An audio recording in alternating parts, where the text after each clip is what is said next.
Did you see the pair that got hauled into tyres? Aye.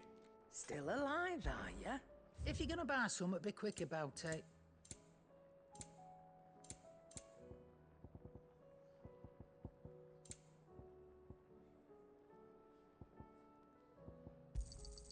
You'll not find a better price than that.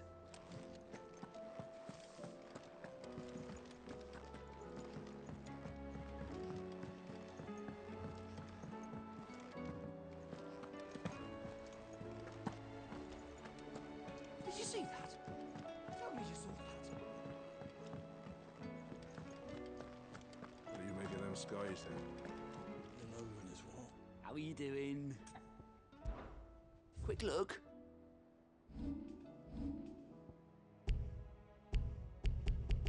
Seen enough? Otto, how fares the realm? The realm? Oh, she's just fine. As long as you look past the fact storms out mother crystals and her skies are a roiling cesspit. And Gav? He's with your uncle in the Free Cities, helping Mid with her project. Sent an owl their way the moment the winds turned foul. Still waiting on a reply, though. Do you have any good news? Well, that depends on your definition of good. All right, fine. What do you suggest we do? Oh, no, I'm just a messenger. I'll leave the scheming to those more suited to the task. Could be that Lady Vivian and Old Tomes have their own thoughts on the current state of things.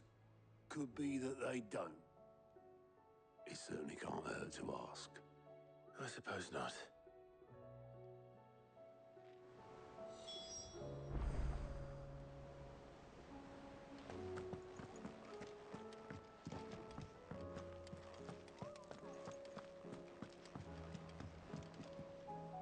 How is it that every one of your little excursions presages some inexplicable catastrophe?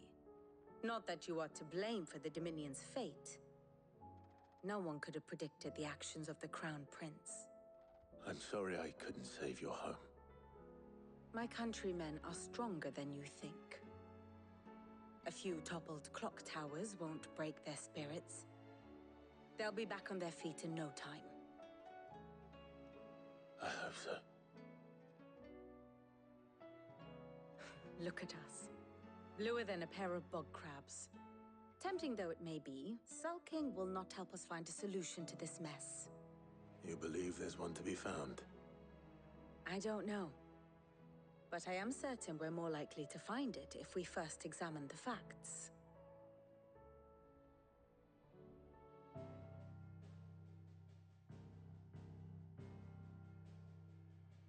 Beneath these darkened skies, mother crystals had already begun to wilt for want of ether. But not like this.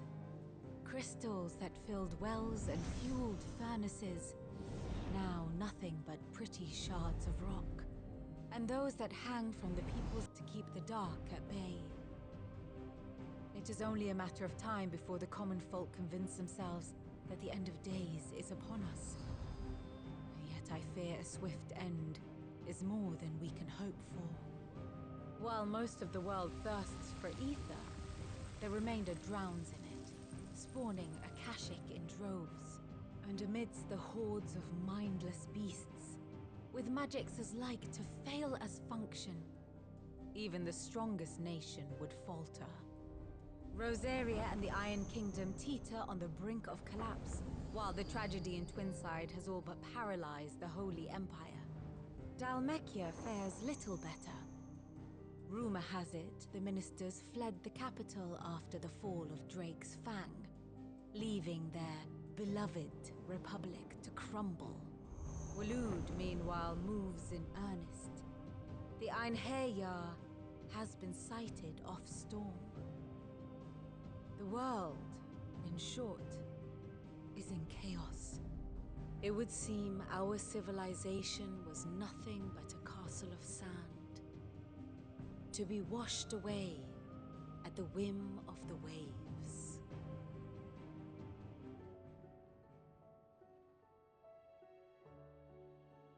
A castle of sand. Not my best flourish, but it seemed fitting. The reports I've received are considerably more blunt in their appraisal. Without the protection of their nations, it will fall to the people to defend themselves against those who would take what is theirs. Which is only ever going to end one way. Defending a farmhouse against a band of chocobo thieves is one thing. Should the King of Waloed deign to invade, there would be none to stop him. None but us.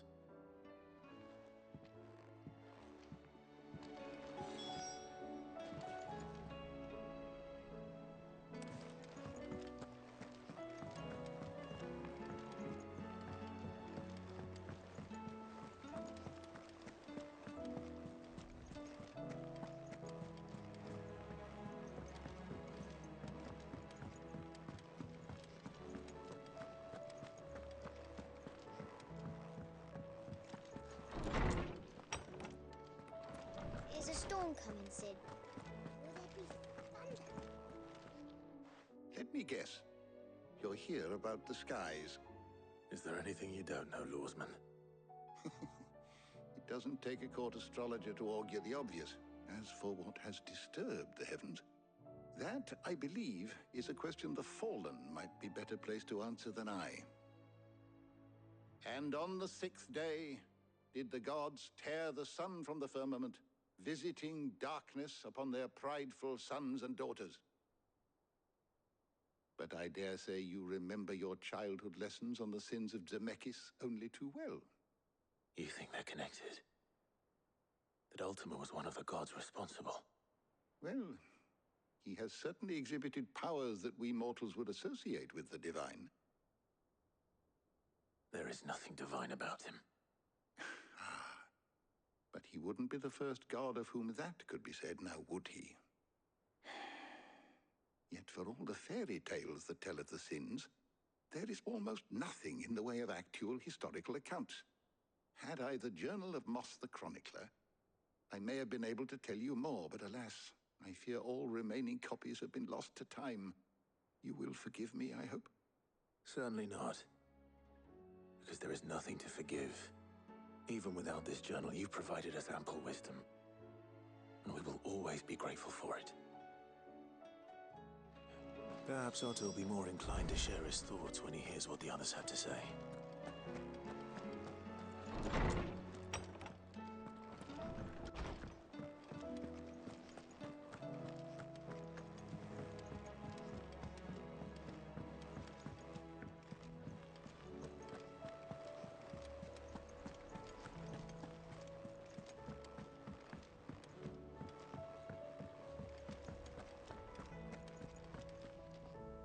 Clive, we have a problem. Only one. That would be a first. It would. Actually, there are 3. We had as many owls arrive while you were at the shelves. Martha's got a Kashik out her gates, and talk of monsters roaming the hills outside of Northreach has put the wind up Isabel and her lot. And don't forget Dalimil. Lubor says the village was raided by bandits. When it rains... It fucking pours. The curse breakers are spread thin, taking stock of the damage in the Dominion. And even if I could get word to all of them, I doubt they'd get here in time to make any real difference. Which means there's only 2 people who can. Jill and I. Let them know we're on our way.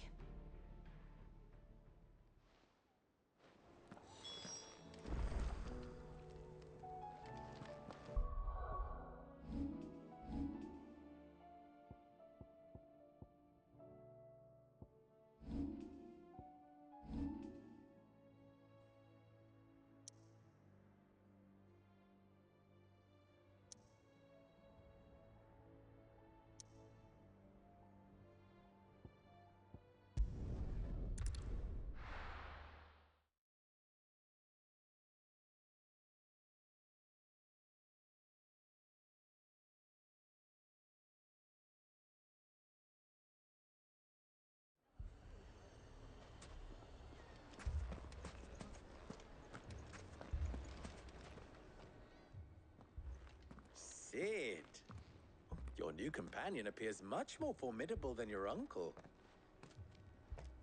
Should I be worried?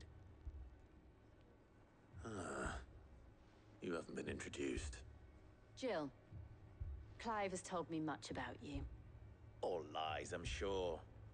Your Stolas said that Dalamil has a bandit problem. Indeed. Although, you're a little late. They left with our food and guild days ago. Any idea where they went? The desert's a big place. Your guess is as good as mine. But the fact is, I have more immediate concerns.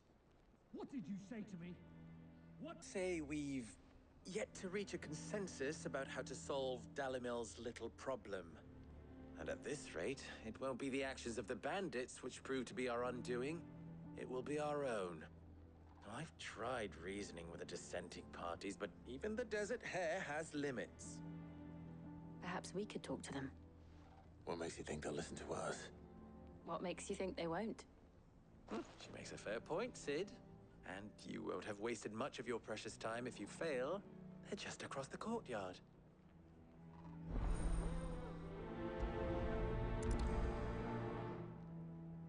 Suppose we just follow the shouting.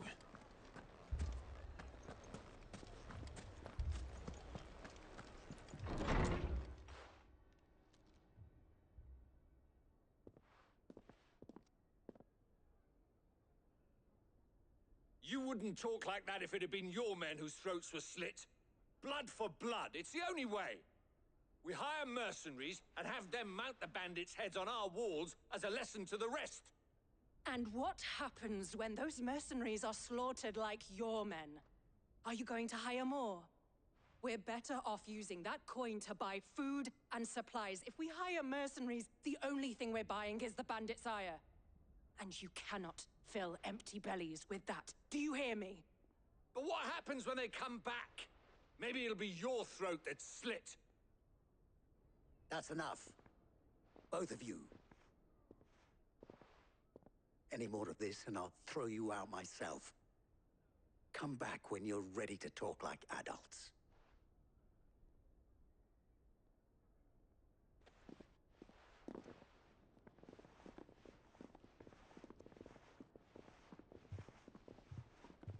Victor.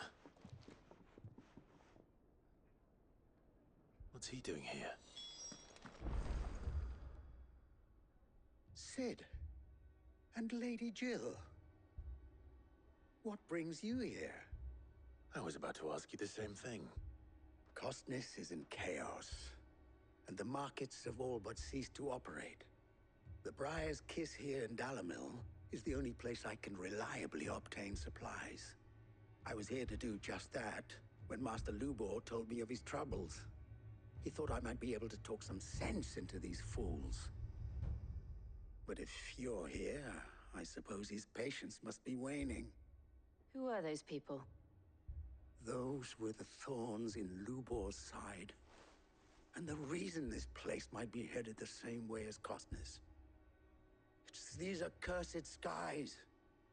The darkness is enough to drive a man to madness. Or an entire city, for that matter. We're still working on the skies. But in the meantime, perhaps we can find a solution to Dalamil's problems. I hope so. For all our sakes.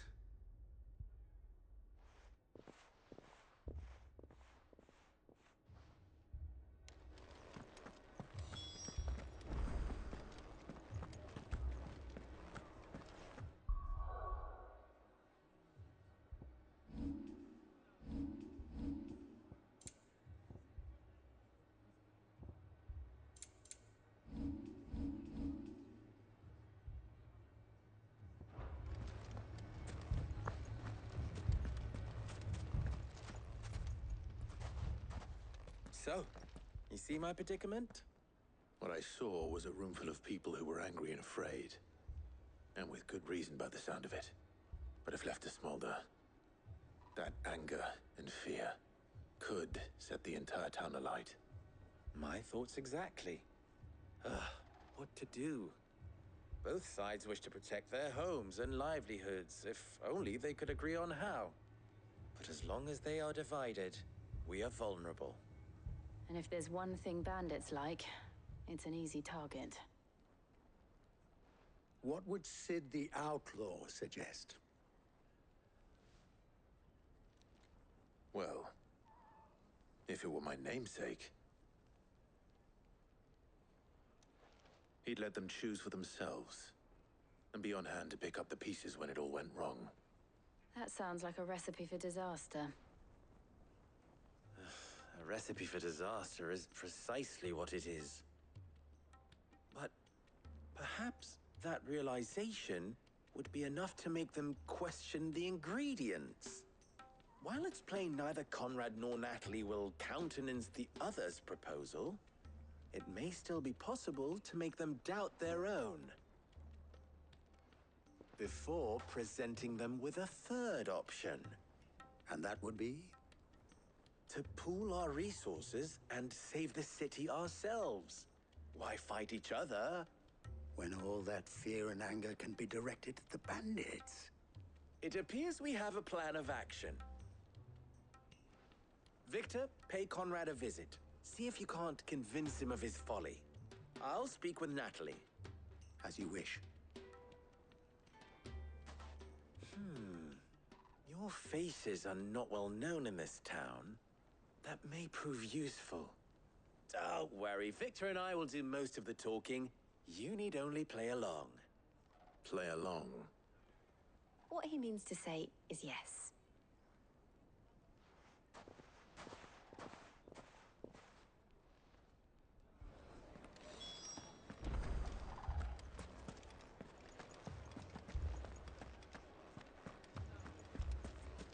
Picture it, Conrad.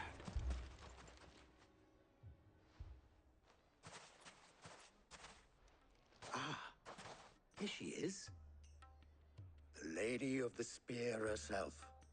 Conrad, may I introduce you to Jane, commander of the Red Wings, the oldest mercenary guild in the Free Cities.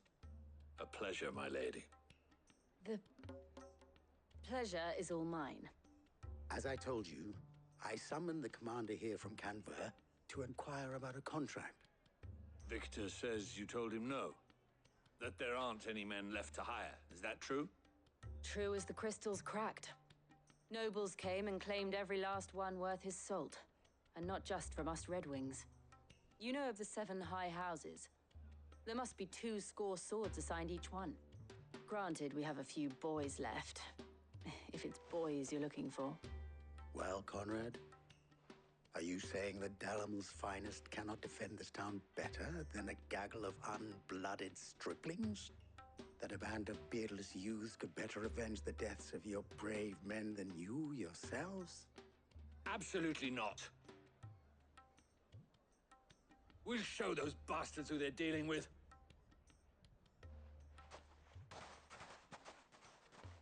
I can't believe that actually worked. Conrad's not what you called the brightest candle in the crypt. And there's a reason why I had you do the talking and not Sid. Well played, my lady.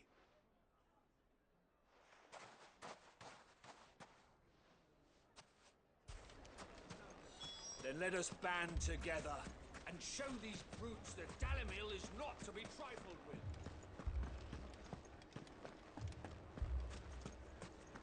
My shop. If I had my pickaxe, I would... I mean, it may still be possible to buy... Ah, here he is now. Natalie, allow me to introduce Lord Underhill of Randalar's prestigious League of Merchants. Lord Underhill. At your service. Underhill? I was just telling the good lady of our conversation, my lord, and how you were lamenting the state of the capital's stores. Lubor says that not only are the granaries almost empty, but that war and the Blight mean this season's harvest won't be enough to fill them for winter. Indeed, certainly that is the case. The nobles in the capital are buying up the city's stocks of barley and wine, driving the prices higher than most commoners can afford. It is only a matter of time before the peasants revolt. It is worse than I thought. If what Lord Underhill says is true, I fear we have little hope of supplementing our stores meager though they regrettably are. And while I applaud your endeavors to dissuade our more bellicose citizens from seeking vengeance, I sense Conrad is not wrong in his assessment of the bandits' likely return. Which means that now, more than ever, we will need to secure what little we still have. Food, weapons, herbs, everything. If our humble town is to endure not only this hardship, but those that are certain to follow, we must stand united. All right. If it will help to protect my home, I'll do it. But you needn't have gone through this charade.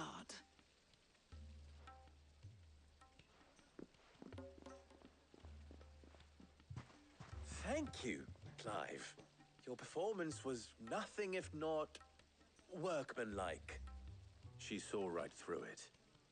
I didn't say it was good, merely that it produced the desired effect. Now, my scouts should be returning shortly. Meet me back at the Briar's Kiss, and we shall see what we face.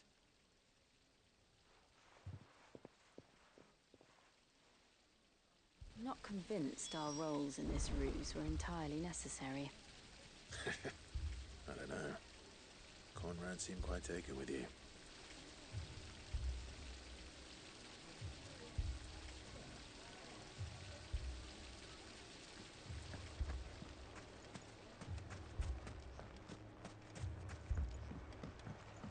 Mummy, I'm scared.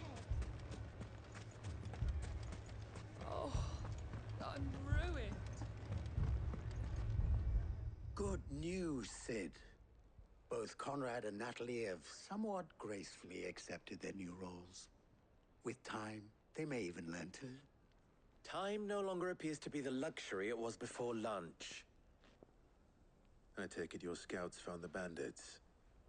Technically, it would be the bandits who found my scouts. It appears they march for Dalimil as we speak. All of them. You're not serious. They don't just want food, they want the whole damn town.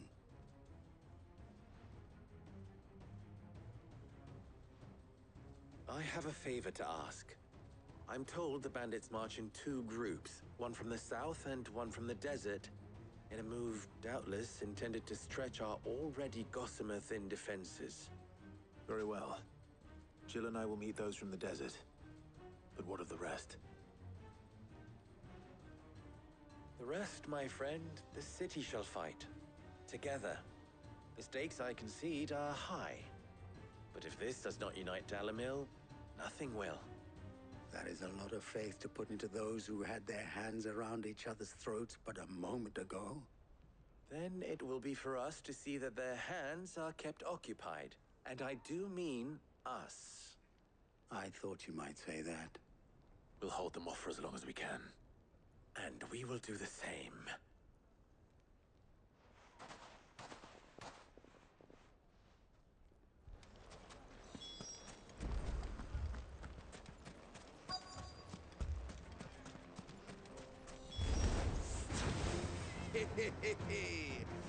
The women folk have come to welcome us.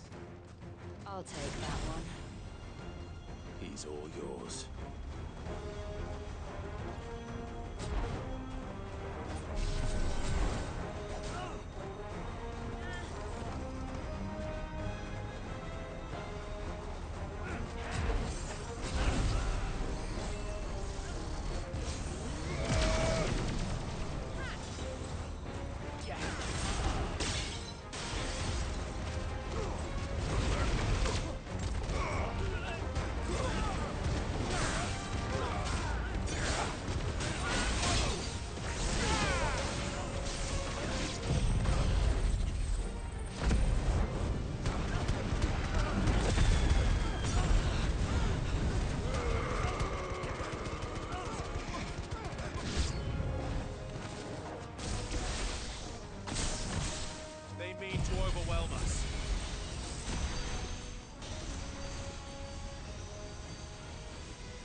slow.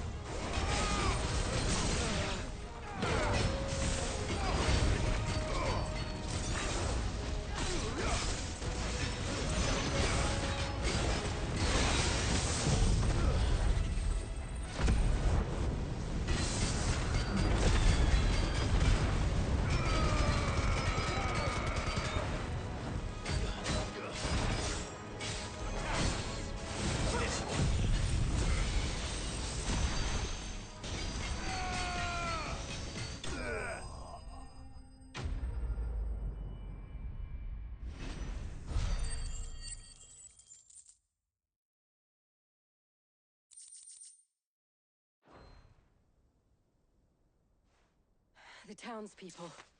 Could they have held out? I don't hear any fighting. What do you think? That we should hurry.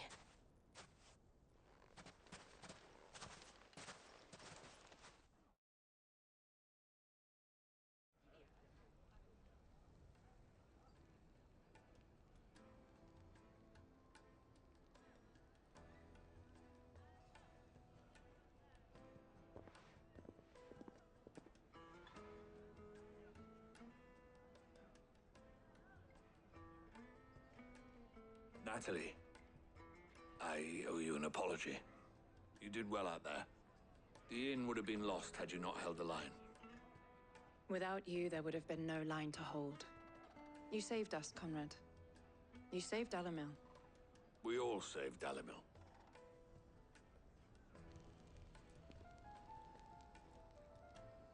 Conrad seems to have had a change of heart. I'd say they both have. I take it from your presence that our visitors from the desert won't be joining us either. Pity. The plan worked, Sid. Granted, it only took an army of bloodthirsty bandits at our gate. Come now, Victor. Why quibble over the details? We are united, and that is all that matters. As for you, Sid, you fight considerably better than you act. I'll take that as a compliment.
What's happened? The guards at the gate are in a right old panic. They're saying Twin Sides gone.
Do you have any fresh water?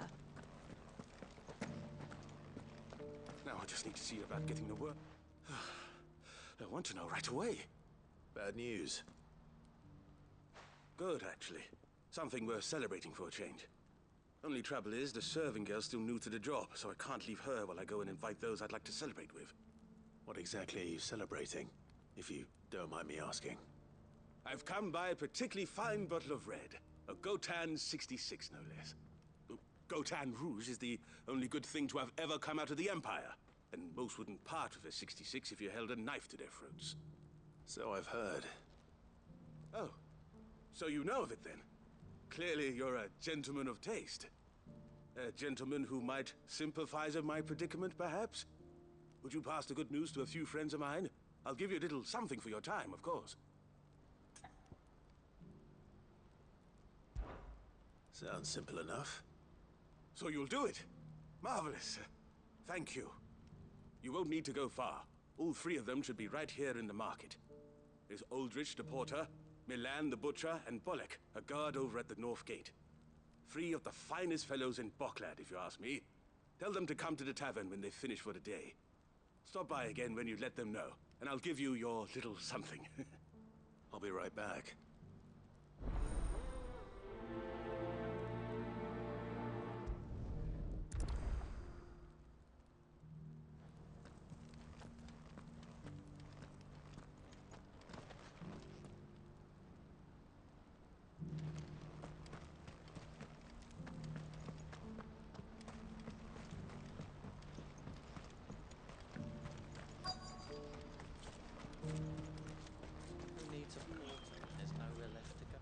I've been asked to find Aldrich, the porter. I don't suppose that's you, is it? That's me right enough. You need something delivered? The innkeeper sent me. He said there's a cup of Gotan 66 with your name on it when you're done for the day. A 66? Look at me. If he's just got hold of it now, it must have been in the crates he had me carry down from Sambrek. From the Empire to Boklad. You must be a braver man than most. That's a treacherous route at the best of times. Such is the porter's lot. There's not a patch of storm these feet haven't traipsed across. It's Oriflamme one day, then off to Canva the next. The farther you're willing to go, the fatter the purse. Which is why there's no shortage of competition for some of the longer routes.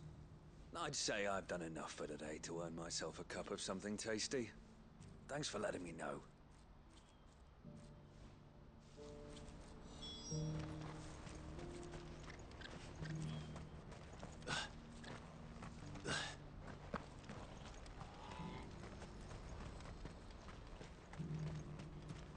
Please.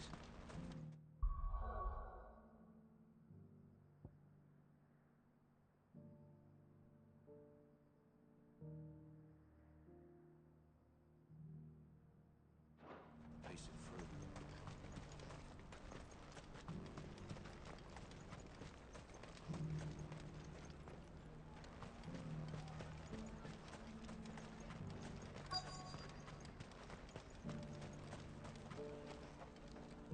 Are you Milan, the butcher?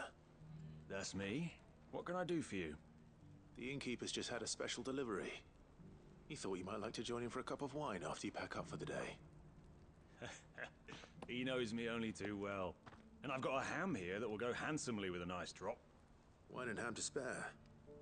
Boklad clearly isn't suffering then. Comes with being the place everyone has to pass through to get to everywhere else. Those who travel the Crystal Road bring all manner of goods with them. We get meat from Sanbrek, herbs from Rosaria. Why, sometimes we even see curiosities from across the Narrow. Or rather we did, till not so long ago. These are lean times, and even Boklad isn't the bustling trading post it once was. Still, there's no point dwelling on it. Better to live life while you can, eh? And on that note, it sounds like there's a cup of wine needing my attention. You'll buy something, won't you? Please. Before the flies get at you. I'm sorry. I don't know those prices.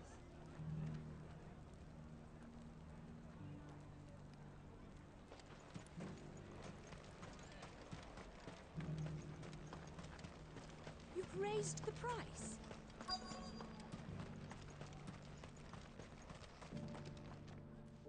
looking for Bolek. I was told he'd be guarding the gate. Well, you found him. You're not here to enlist, I take it? The innkeeper sent me. He's just taken delivery of a rare vintage, a Gotan 66. He thought you might like a cup. I've never said no to a goat hand. I'm not about to start now. Thanks for letting me know. You must be a busy man. No one's making for the refugee camps anymore. Not after what happened in the Dominion. Meaning, they linger here instead. I spend more of my days moving beggars along than I do manning these gates. What gets to me are the gangs that prey on the poor sods. As if they haven't suffered enough. Some days you can't help but wonder what the world's coming to. You know what? That wine's sounding better by the moment. Hold on. I wonder if the innkeeper might spare a cup of that wine. What more do you want from me?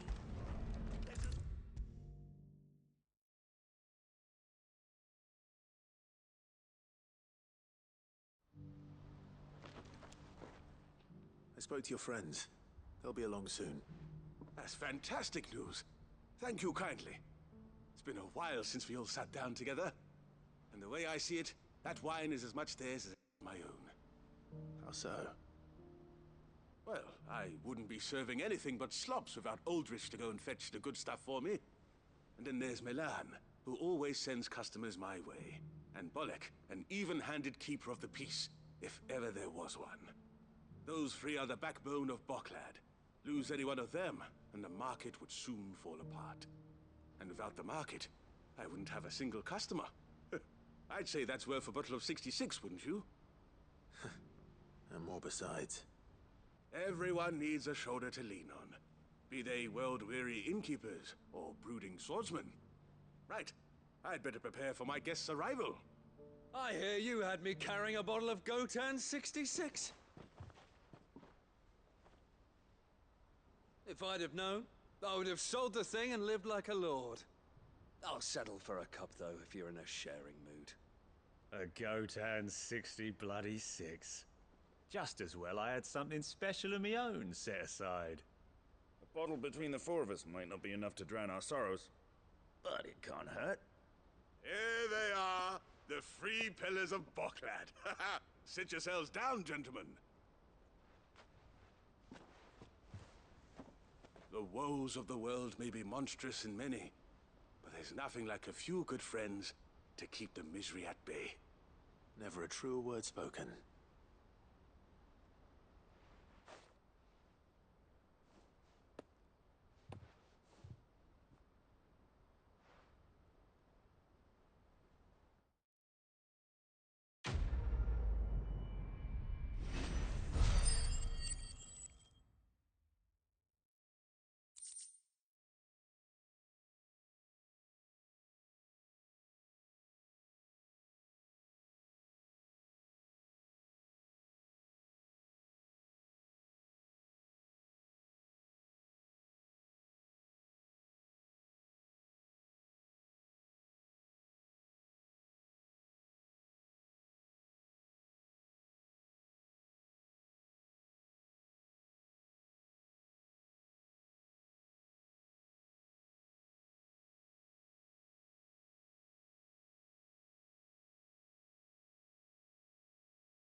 This man's gonna die if we don't get him to a healer.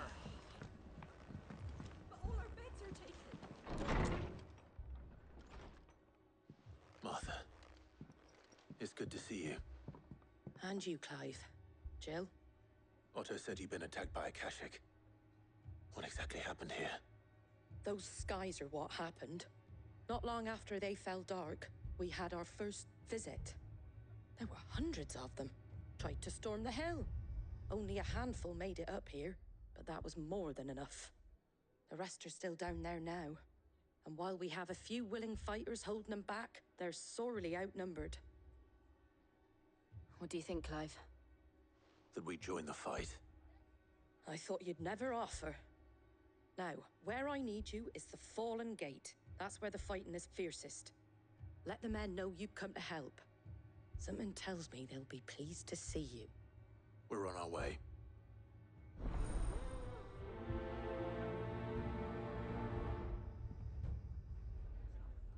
Do you think there are as many as Martha says?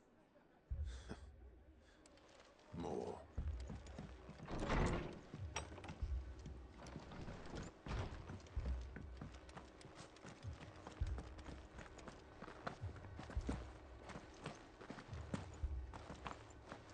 You don't think they've abandoned us, do you?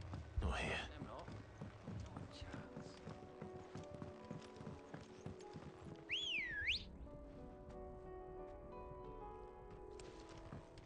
Ready, girl? Fly, Ambrosia.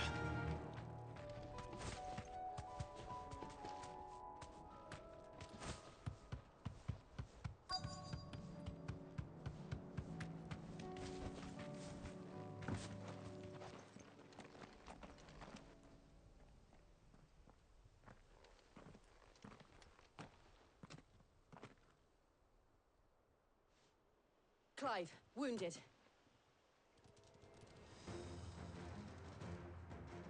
We deal with the Akashic first.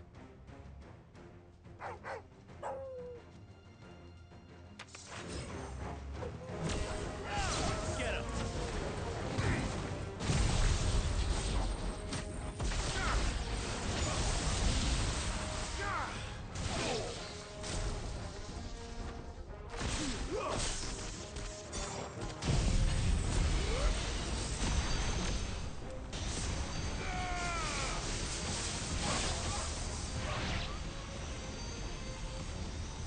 Finished.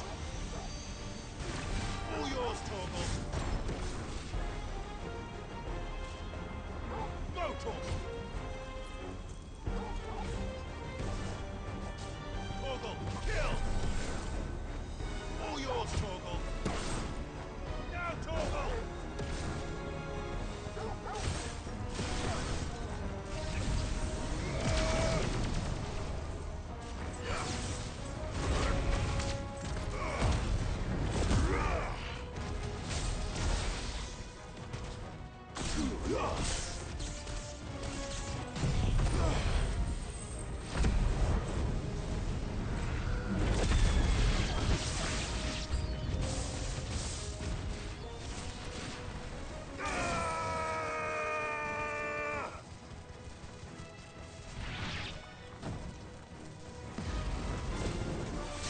Over here!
Get him!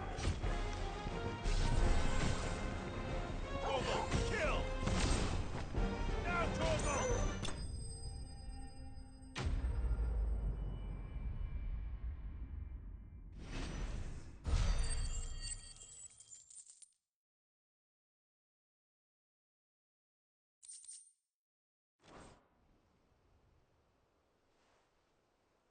These men don't have the look of hired swords.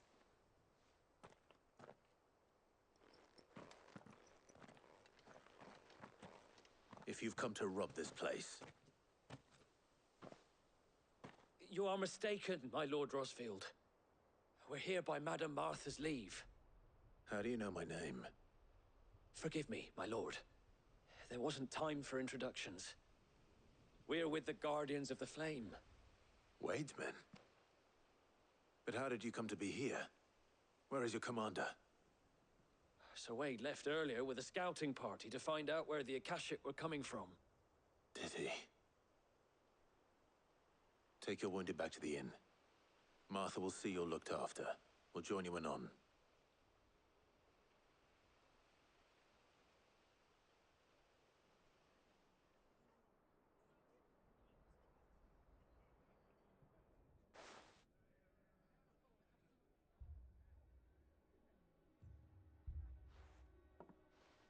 And to think you took them for thieves. A fine reward for holding off the horde, that is. When did Wade and his men arrive? Not long after Rosalith fell. The Guardians asked me to shelter some of them that had lost their homes. They were making ready to leave just as the skies turned, and we agreed it was best we stuck together. Martha! Trouble! The scouting party's almost at the lift, but they got a pack of Akashic snapping at their heels! And they've got wounded with them! They're not gonna make it! Damn it all. We'll worry about them, Martha. You look after everyone here. If any can still fight, send them to the lift. I will. You two be safe now.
Mad dogs. The lot of them.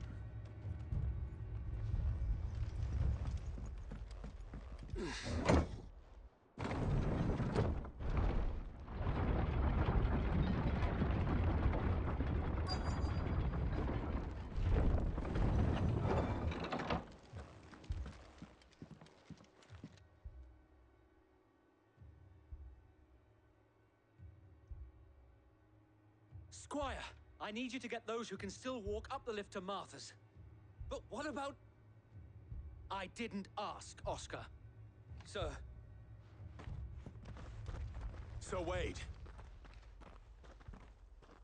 Lord Rosfield. If you aren't a sight for sore eyes. Martha seemed to think you might need some help. And by the looks of it... We thought we could sneak by them. But we didn't know there would be so many. How could we have? Behind you!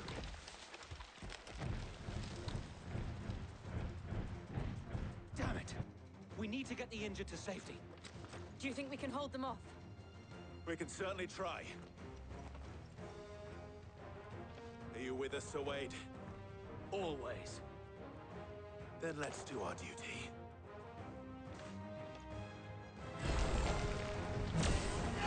This one.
Is anyone hurt?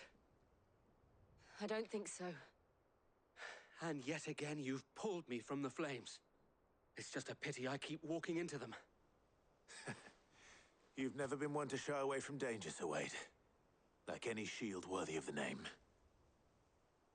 I see you're all in one piece. Martha! Is something wrong? The lookout saw smoke coming from down Eastpool way. Too thick to be a hearth. A second horde. Feel like finishing the job? Always. Jill and I will make for Eastpool. You'll need to move the injured without us. Don't you worry about them. The moment my men are safe, I'll follow. Good luck.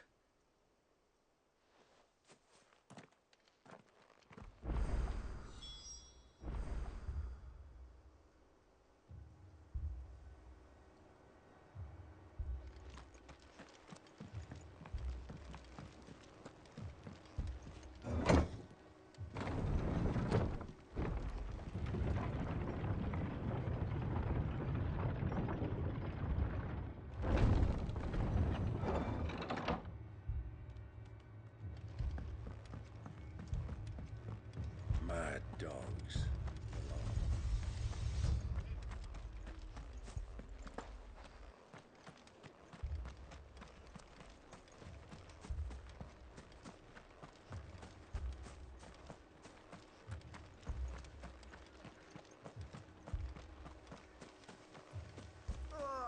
Just patch me up as quick as you can and get me back out there.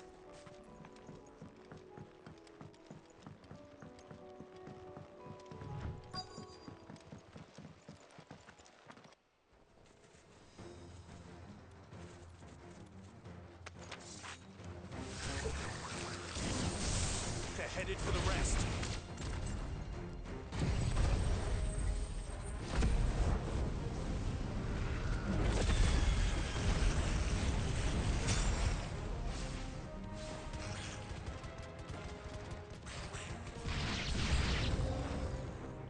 We have to slow them down. Martha and the others won't be ready.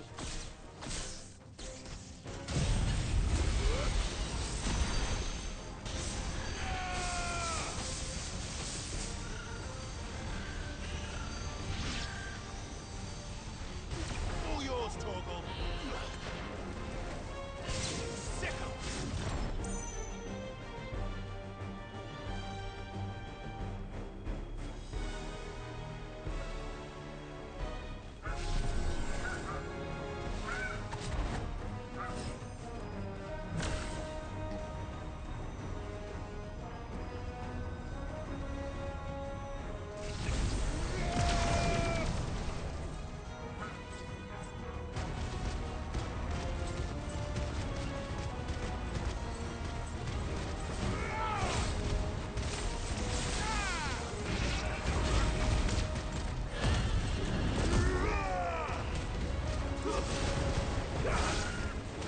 Over here!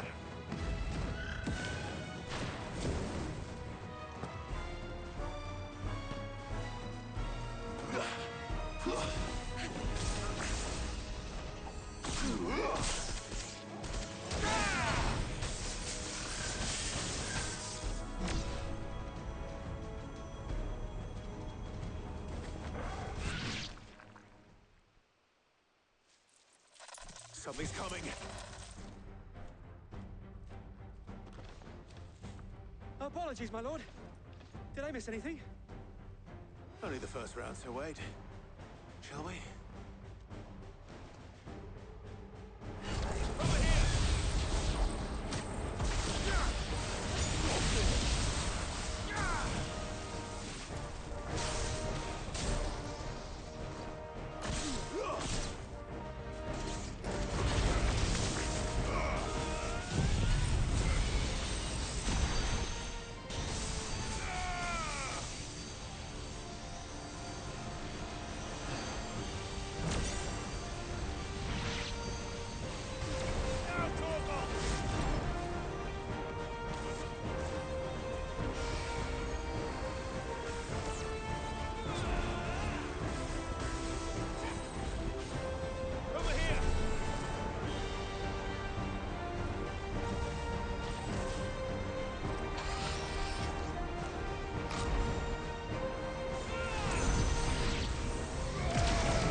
Do you see any more?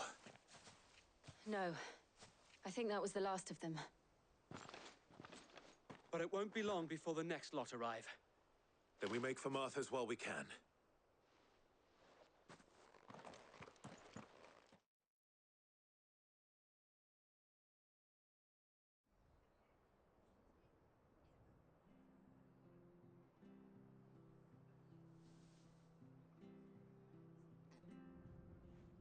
What did you find out there? The same as Sir Wade. Scores of Akashic. Well, wherever they came from, they're gone now. Our lookouts say the lowlands are clear. Hopefully we'll have enough time to lick our wounds. How many of your men were injured? A damn sight less than if you hadn't turned up. Thank you. It was a hard-fought victory. But as long as the skies remain dark, I fear the Akashic's numbers are only going to rise. It's not a matter of if the Horde will be back, but when. And whether that's sooner or later, we'll need to be ready. The inn here affords a good view of the land, and is easily defendable. I'd like to make this one of our outposts. What do you say, Martha? You'd have more men to guard the rest. Well, when you put it like that, of course they can stay.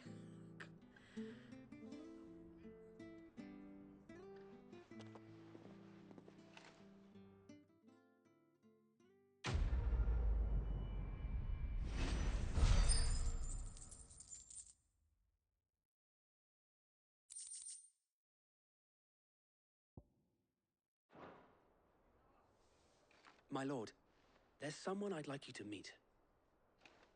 Oscar, over here.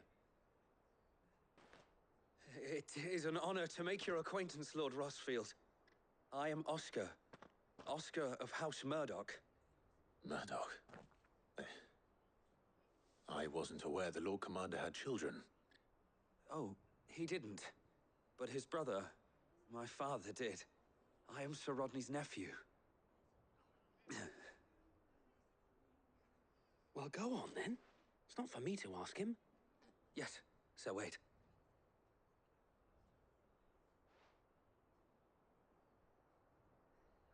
If it please you, my Lord Marquis, might you take me as your squire?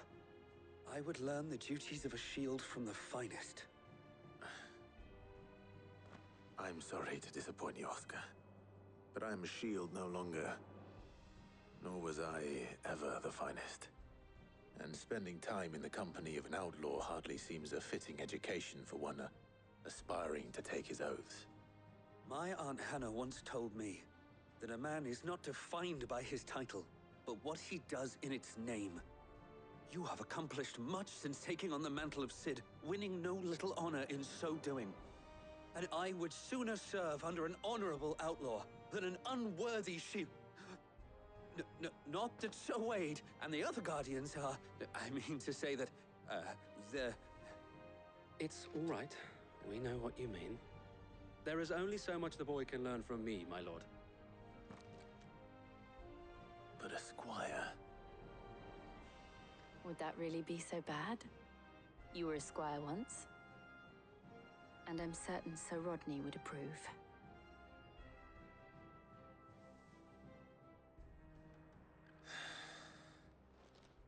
Know that I'll show you as much leniency as your uncle showed me. I would not have it any other way.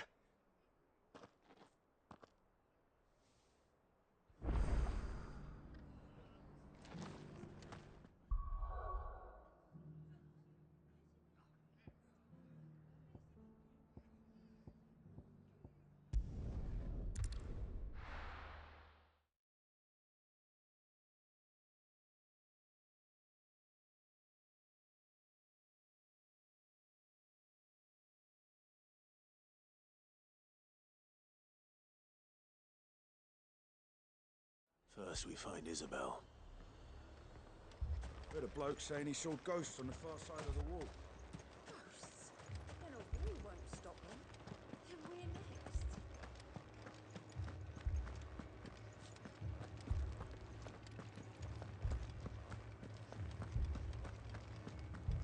I can't do it.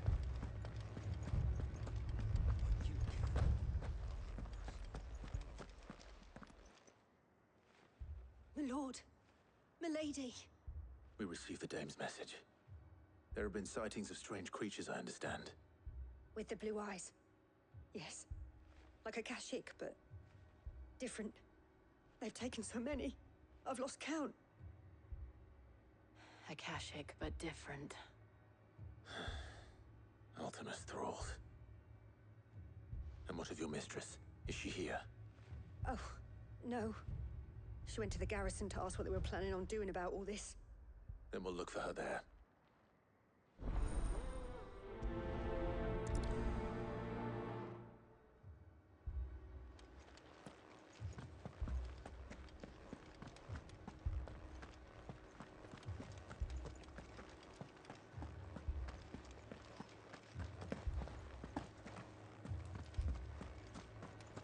Four left for more in the captain's orders.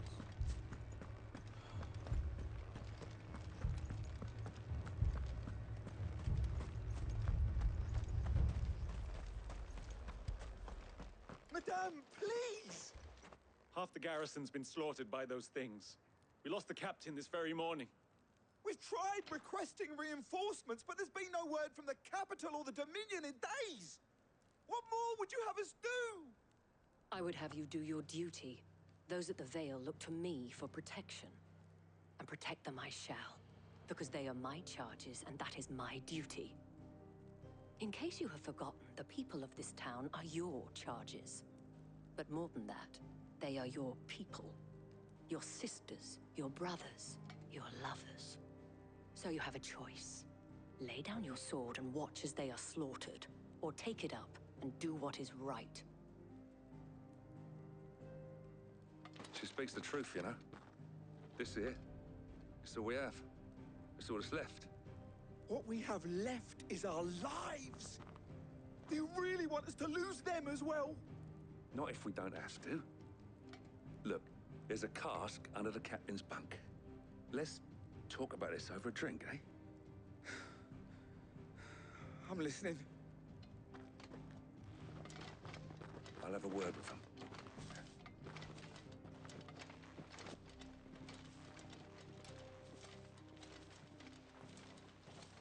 Ah, Clive. I didn't expect help to arrive so quickly. And sought to take matters into my own hands. It was a noble effort. But I thought you might still need some support. How like you to consider my needs. What we need to consider is where the creatures came from. The way the survivors speak of them, one would think they appeared out of thin air. And perhaps they did. It's hard to know what to believe these days. We'll talk to the survivors.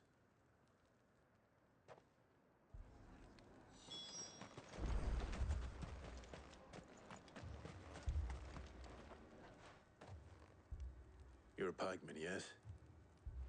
What happened? I've got family in Moor. I heard the flood was spreading, so I went to see if they were all right. And a pack of them glowing things found me in the meadow. I ran for my life. I never did get to the village. Leave that to us.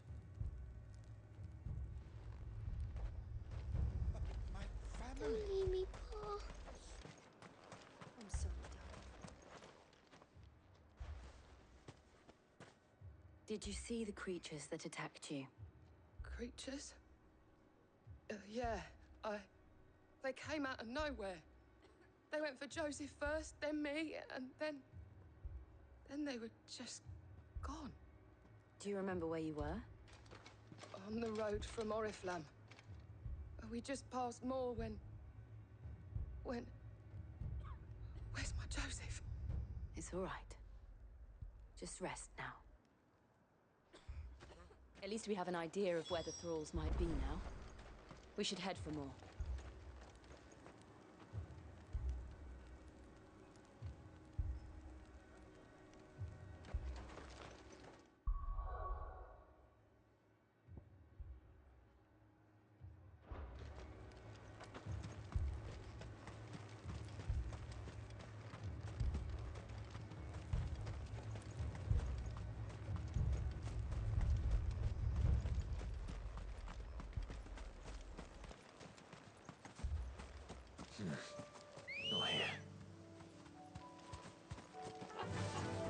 run like the wind.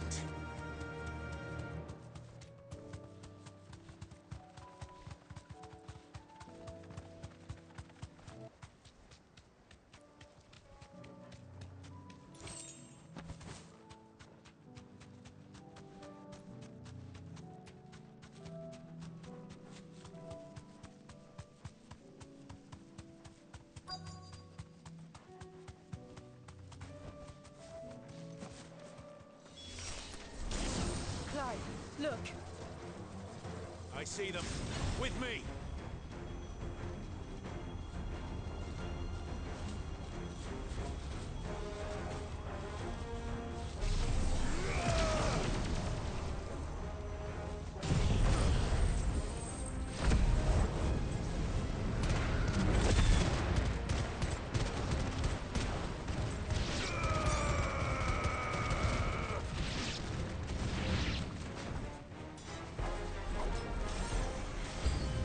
Should I bribe? No. Save your strength. Give me thunder!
Do you think there are more?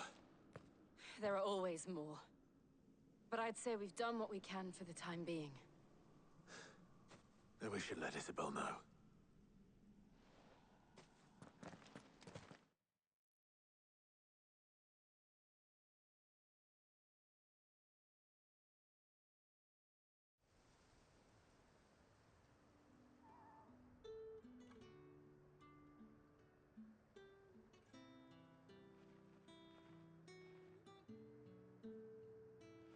You have the town's thanks. Don't thank us yet. There will be more. Many more. And you'll need to be ready for them. Oh, we shall. Isn't that right, Captain? Yes, milady. The garrison will be ready. Philippe here has convinced most of the men to remain at their posts. For now, at least. Hearing that the Dame would look kindly on any man who committed himself to the task certainly didn't hurt. It's not the most selfless of motives, I'll admit. But whatever it takes, eh? Now me, I never needed convincing. I became a soldier to protect the people I love. And the people I love include the ones standing before me. Handsome and chivalrous. Now, if you don't mind, I have sentries to post. Milady.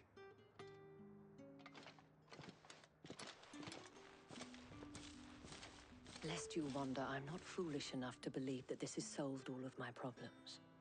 But it has solved one, and that's one fewer than I had this morning. Thank you again, Clive.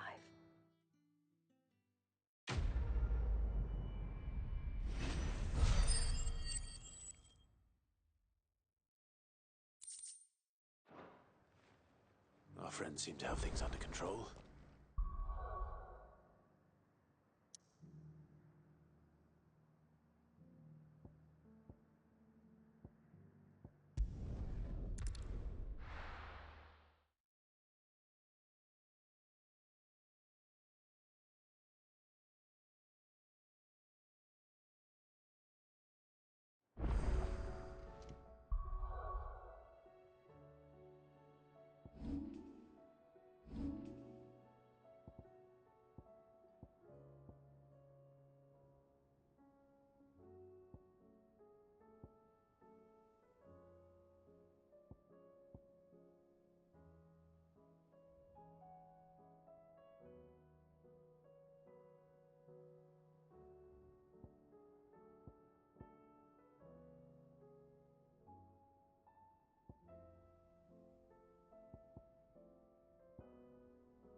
Did you see that?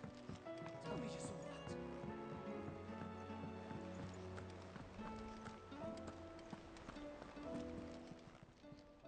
How may I help you today, Clive? Come to claim your just desserts? Here you are. All done?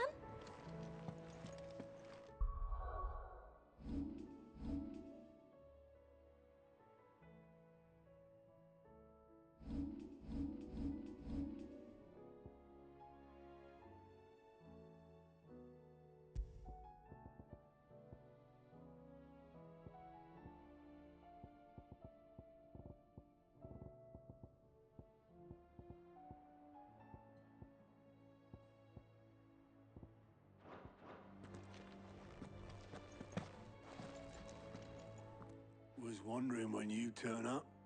Had owls from all our friends thanking you for your timely intervention. How is it you always manage to arrive at just the right moment? Luck, I suppose. Any word on the rest of the realm? Let's see. Storm's still crying out for mother crystals. The nations are still in chaos. And the skies are still the colour of a kick in the kidneys 2 days on. So... Right. Clive, we knew this was going to happen. Well, not the bleeding skies part, but you take my point. Now's Now's not the time to second-guess yourself. Now's the time to visit the infirmary. Tyre says your brother's awake. Thank you, Otto.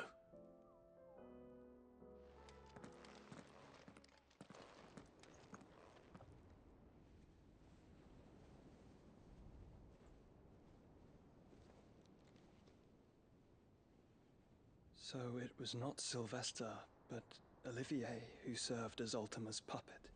And when Dion learned of this, he sought to slay the fiend.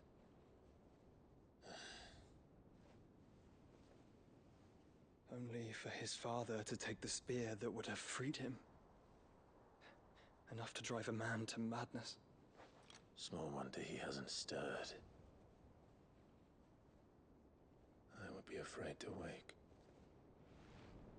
Had I but reached out to him sooner, warned him of the threat Ultima posed.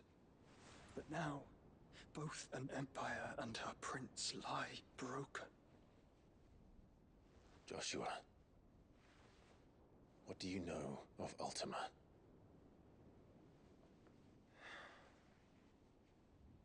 Very little, I'm afraid. Despite my best efforts. 18 years ago, as I lay buried beneath the rubble of Phoenix Gate, 'twas not death who came for me, but another. And it was while in my rescuer's care, I first heard of Ultima. I've been chasing his shadow ever since. Ultima is driven by some deep, dark purpose, and for whatever reason, it would seem you are crucial to his designs. He will stop at nothing to have you, even if that means toppling an empire. But why me? What possible use could I be to such a creature? That is one of many answers that have eluded me. Yet, I am certain of this. It is not mere chance. You were chosen for a reason.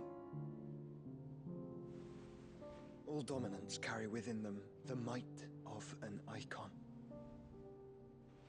Nigh limitless power that is at once acutely limited. I wield fire, and only fire. And I only ice. 8 wardens for 8 elements. But you, Clive. You are different. You're special. Your abilities begin with the flames of Ifrit. But they do not end there. The fact Ifrit can even exist goes against everything we thought we knew of dominance. Perhaps Ultima has been waiting for one such as you, whose potential is truly limitless. I've encountered that thing several times now. If it or he, as you say, needs me, why hasn't he claimed me as he did the boy? Were I to hazard a guess, I'd say the two of you are somehow incompatible. His mind not properly attuned to your body. His mind? Mind, awareness, spirit, call it what you wish. But I believe Ultima to be an embodiment of the concept. This is why I struggle and fail to contain him here inside me. I'm sorry. Inside you? With every setting sun, I feel my strength wane. And though the Phoenix's flames mend the prison I have made for Ultima, they do so at a cost. We must find a means to bring an end to him before I meet my own. What were you thinking? It was that or let him take Clive. And I've always had a soft spot for my brother. But that doesn't mean you should sacrifice yourself to save me.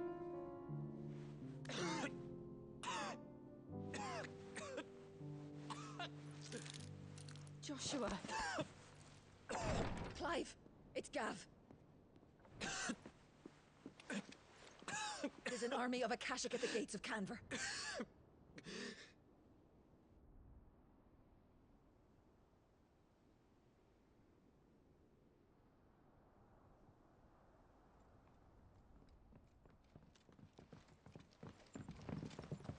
Well, what's the short of it? It's all Tyre told you. The capital of the Free Cities is under siege by an army of monstrosities. The city guard are doing their best to stem the tide, but numbers ain't on their side. What of Lord Byron and Mid? Were they able to escape? No, but they're all right for now. They're hiding with Gav at midship. We have to get them out of there. And we shall. Otto, prepare a Stolas. Tell Gav to stay exactly where he is. Understood. Vivian, what's the swiftest route to the Free Cities? That sounds like a question for the map. Look here. This road, through Tabor, should provide the least trouble. Good. What a coincidence.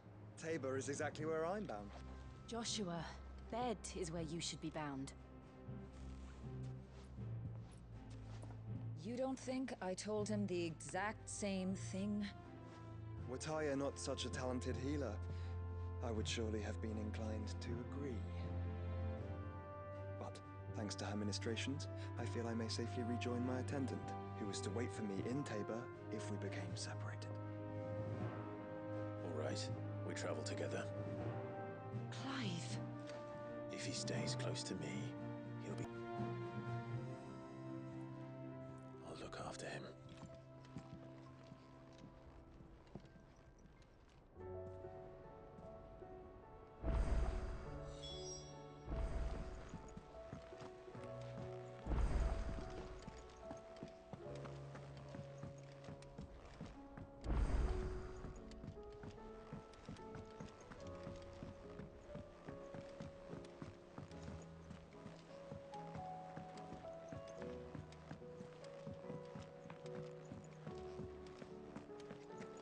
Seems the hideaway's lost it.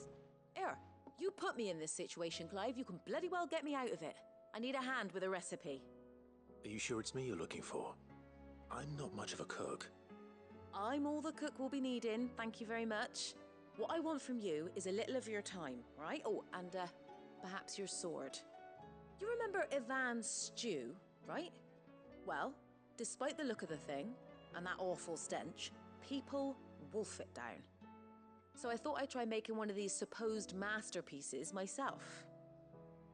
Had a peek at the book and gave it a go, but, well... It wasn't as straightforward as you'd hoped. Ivan had the same problem. Yeah, but this is my blimmin' kitchen, and I will not be outdone. So if you don't want to be seen as playing favourites, I suggest you lend me a hand. I've never been one to play favorites, Molly. And I would be only too happy to lend you a hand. So, what's on the menu this time? A fried mortress of skyworm. That's one heck of a name, innit? Recipe seemed easy enough to an old hand like myself. Thought I'd followed it to a T. Only, turns out skyworm livers and drake's mint are not what I thought they were.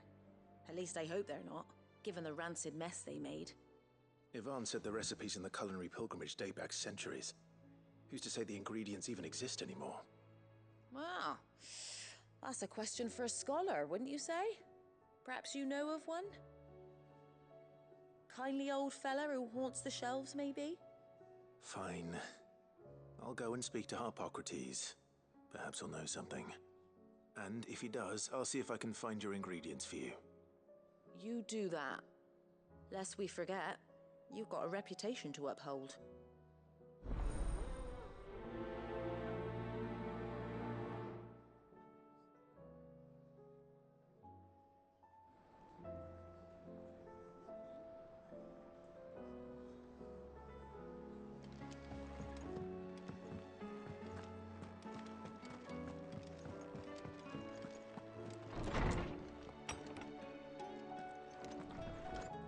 Is a storm coming, Sid?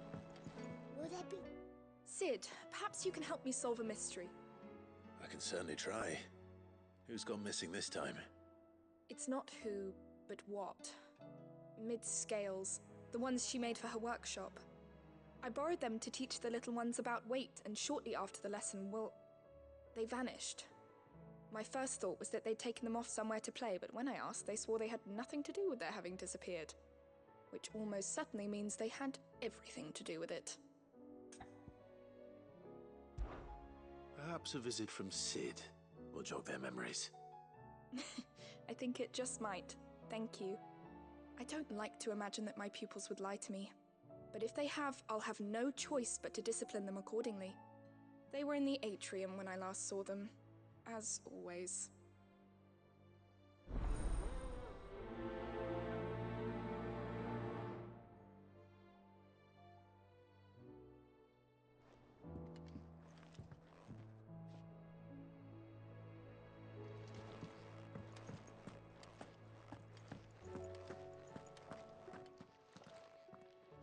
Lawsman Harpocrates, I've come to pick your brain if you don't mind. It's about the book you lent Ivan. Ah, Valisthea, a culinary pilgrimage, a classic. One of my favorites, in fact. The young man did a wonderful job with the Chance's stew. I do hope we shall be able to sample more such marvels in due course. That's actually why I'm here. I don't suppose you know where I might find skyworm livers and drake's mint. Ah. So the fabled Sanbrequois delicacy is next on the menu. Delightful. The descriptions of fried mortris never fail to make my mouth water. Now, skyworm is a somewhat antiquated name for the wyvern, their ground livers being the paste from which the mortris is made. Dragon livers. How very Sanbrequois. One would have thought the disciples of Bahamut would have a touch more reverence for their Eikons brethren, but apparently not. I believe the specific dragon the recipe demands is the blueback wyvern, said to be the very color of the sea beside which it resides. So we know where to look for our liver. But what about the drake's mint? Saint's bonnet in contemporary parlance, a herb which grows along the North Reach coast. I gather that one can locate the cheerful yellow flowers by their heady scent alone, so I'm sure you'll have no trouble finding them. I may add that people once believed game was best served with the flora that sustained it in life, in which regard fried mortris of skyworm is undoubtedly a typical dish of the time. Meaning that if I find one, I find the other. To Northreach, then. Best of luck, Clive. And do save me a bite once the dish is complete.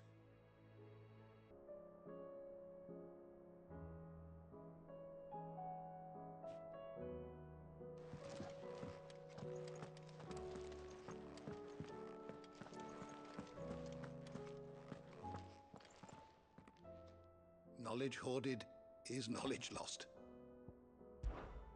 One can only speculate as to why fried mortris of skyworm might have fallen out of favor. Perhaps the rampant popularity of the dish led to a decline in the blueback wyvern population. Or perhaps fashion is to blame.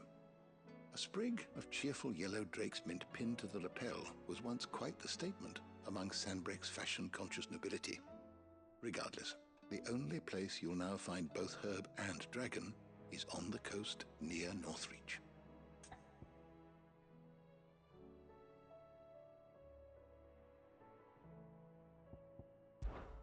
With the darkening skies,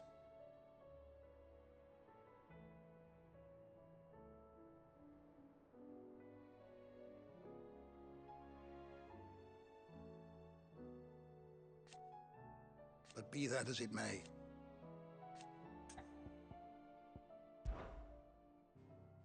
I have a few new notes that might interest you.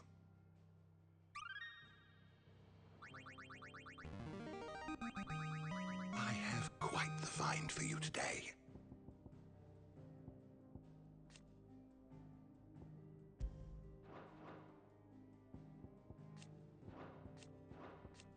What subject shall we consider today?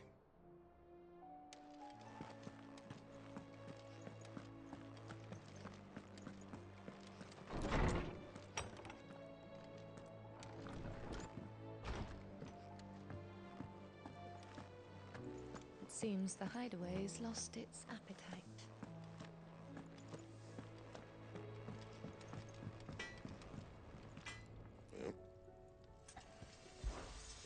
What's that for you, dear? Not bad, if I do say so myself.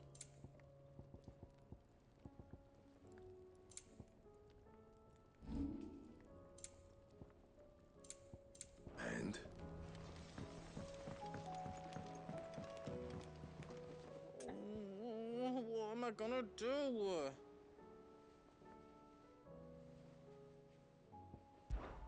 Oh, but no.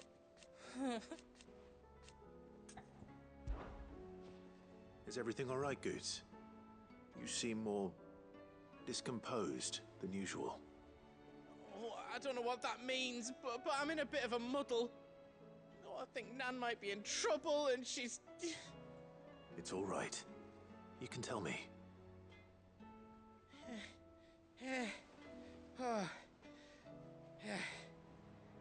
There was a trader came by. One of our usuals, like. Said he'd heard some rotten rumours about her down Dallimil Way. Folk are saying she's been selling to bandits and cutthroats and that. I mean, she's fond of a chance to make a coin or two, aye, but she'd never do business with baddies. Especially not the kind who go hurting people who haven't done out. I wanted to ask her about it myself, but I'm scared she'll give us a tongue lashing. She'd never give your tongue a lashing, though, would she? Don't worry. I'll speak to her.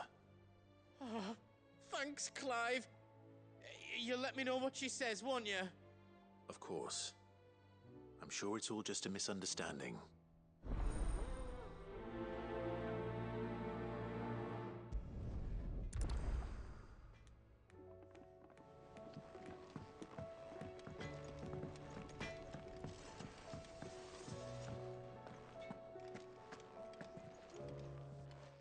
Lady Karen, how's business?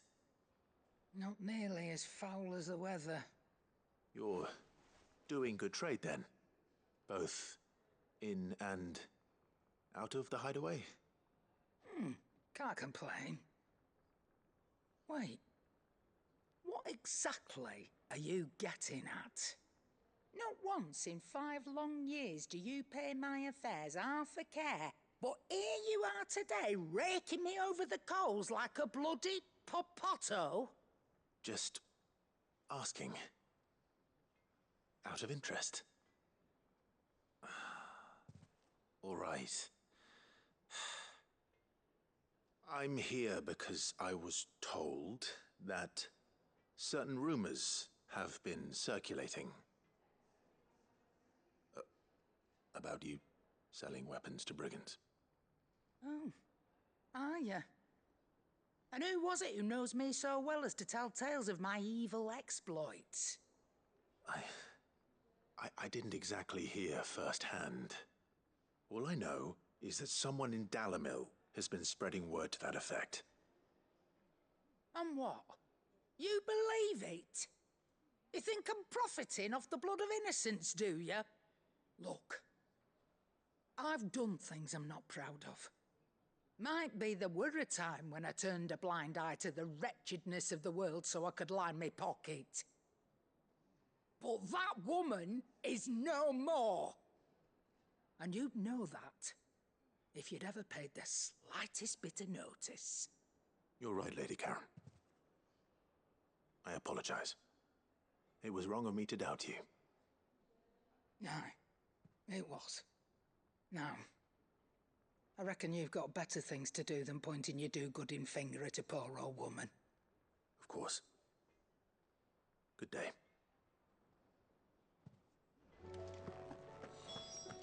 Did you see the pair that got hauled into tires?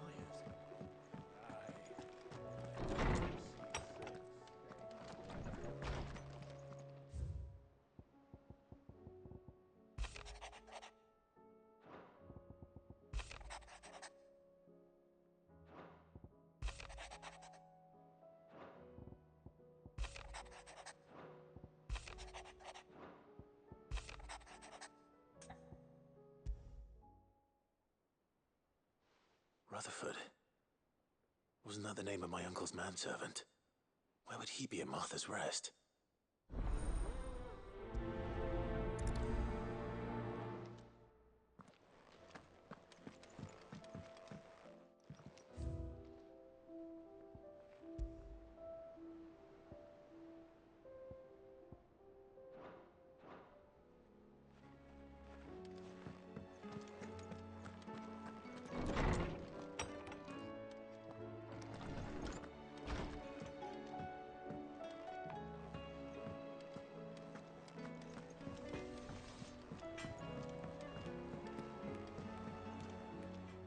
I spoke with Lady Karen. What did she say? That the rumors were unfounded, and that I was a fool for thinking they might hold any truth, along with some other things that made her feelings clear. And while it sounds like she may have done things she regretted in her past, she says those days are behind her. Oh, well, that's good. I knew Nan wasn't caught up in out bad. But why would people say she was? What did she ever do to them? It's not right. No, it's not. But people do things for all sorts of reasons. Perhaps we'll never know. Well, I'm going to find out. That trader, he said they were all talking about her in Dalimil. So that's where I'm going. I'll find someone who'll tell me, you'll see. Are you sure that's wise? Whoever's spreading these rumors means Karen ill. Oh, right. But that's why you'll be coming with me, isn't it, Clive? I suppose it is.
What do you reckon we should do?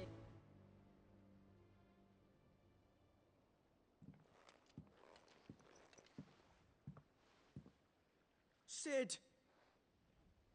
Hard at your studies, I see. And what is that? It's not a set of scales, is it? No. Of course it isn't. Well, not anymore, it's not. Oh! And just how long hasn't it been one? We're sorry. But we didn't break them. We dismembered them. Just like Miss Mididol showed us. Miss Mididol? And why would she have you dismembering her creations? Because that's the only way to become a ninja-neer. Miss Mididol said, the best way to see how something works is to take it apart and put it back together again. Well then, your work is already half done. Carry on. About that. The taking apart was easy enough, but it's the putting back we can't work out. Speak for yourself. The heavy thing goes at the bottom. Then...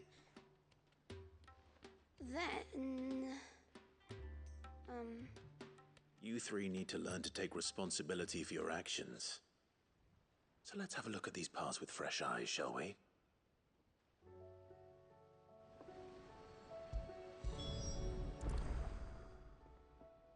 All right. Everything here was once part of Miss Mididol's scales. Every piece has its own role to play, and each is just as important as the others. If even one of them is missing, the scales won't work. So let's think about what those roles might be.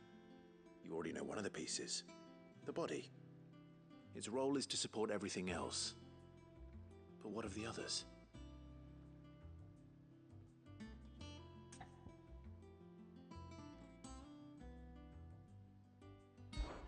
This is called the arm. Why do you suppose that is? It doesn't look much like an arm. You're right. It looks more like a wing. Like a chocobo wing. You've ridden a chocobo before, haven't you, Sid? Will you teach me to ride one day? I'll think about it. Now, what do arms do? Hold things. So wait, maybe this arm holds things too? Good thinking. You're on the right track.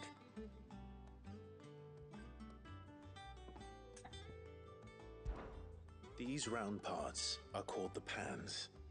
You all know what a pan is, don't you? I do. Molly uses them in the kitchens to fry bangers. But these aren't for frying bangers, you idiot. They're for weighing stuff. But what if I wanted to weigh goods? I don't think you'd fit on that little thing. Probably not. What are the chains for? Holding the pans up? Well spotted. Which means something must hold the chains up in turn.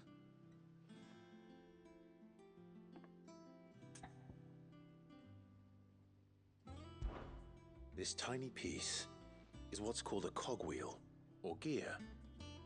Have you ever seen one before? I have. Miss Middledale's dungeon is full of them. Most are on the floor. She puts them in all her inventions. They spin round and round and round and round and... That's right. They're very useful when you want to make things move. Do you remember if there was anything on the scales that moved? I remember the arm moved when I tried weighing an apple. And then somebody ate it. It's not my fault. You shouldn't have tried weighing it before lunch. You know what part's supposed to move and how it's supposed to move. So, let's put the pieces together first, see what doesn't move, and then stick the cogwheel to that. Not a bad idea. You see? It's not so difficult. So, now that we've taken stock of the parts and learned what they do, what do you think? I think we've got it. Then here's what we'll do. You tell me what goes where, and I'll put the scales together. Well, obviously you need to start with the body. All the other pieces fit onto it, don't they? And the arms go on the body, just like real arms. Or wings, if you're a chocobo. And then the arms hold the pans by the chains. Very good. Let's see if that works. There. All finished.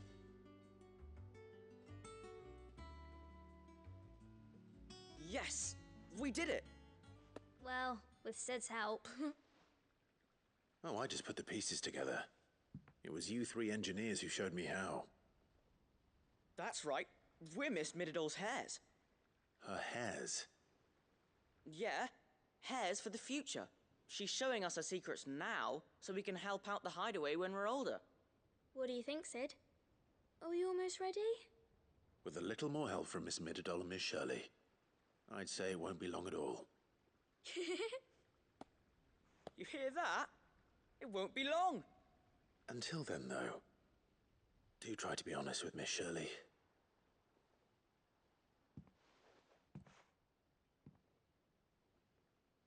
Hey, look! We never used the cogwheel.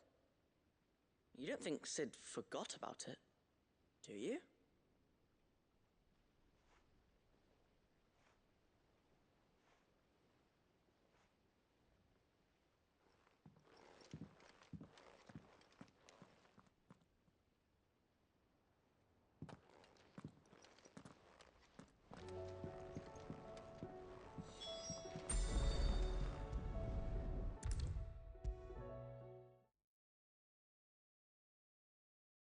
Is a storm coming, Sid? Will there be thunder? Well, did you solve the mystery?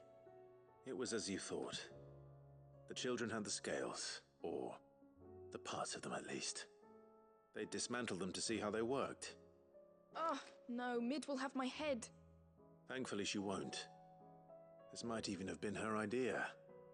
Although I was the one who ended up teaching the lesson. I'm so sorry, Sid. I know how busy you are. I shall see that the children are properly punished. Please, there's no need. Mid seems to have taken the three of them under her wing. She's even calling them her heirs. She'd have them follow in her footsteps. And her father's. I see. Sid, do you know why Mid has been spending so much time at the hideaway of late? She told me it was because her studies have been interrupted by events in Canva. Is that not true? No, it isn't.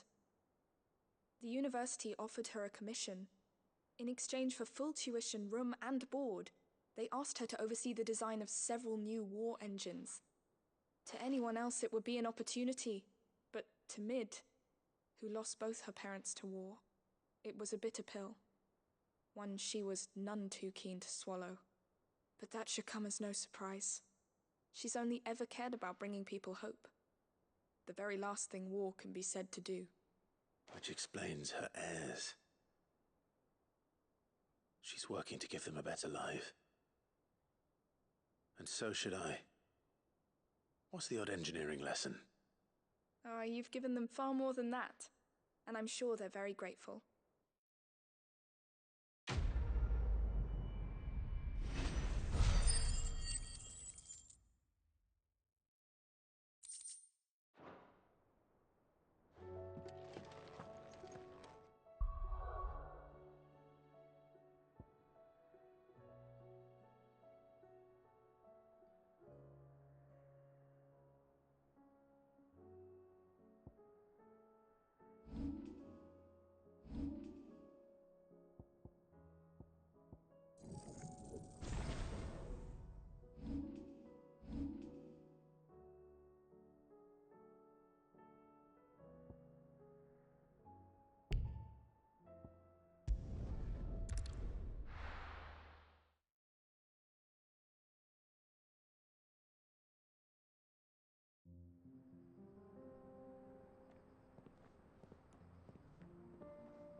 It's like a dream.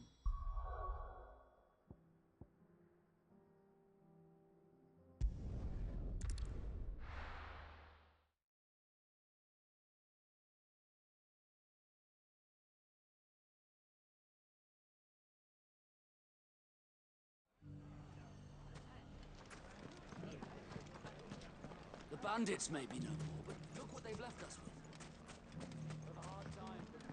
It shouldn't be too hard to find goods. Are the bad men going to come back? The gentlemen of the town guard are strapping stuff.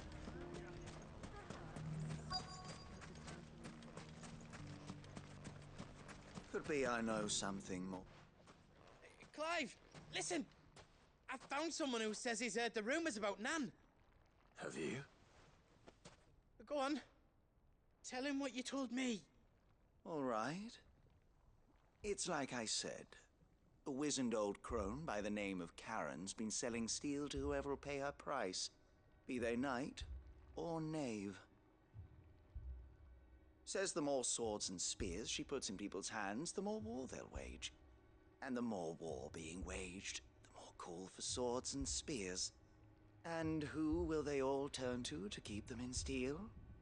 Why, the good Reaper herself. And you've seen this Reaper at work? Aye, it just so happens I have. You'll find her right here plying her trade most days. Here in Delamil? Where exactly? She has a stall here in the market, but if you're not the patient type, you can probably find her at her storehouse on the edge of town. But it'd be a bolder man than me that braved that particular nest of vipers. Feeling bold, traveler?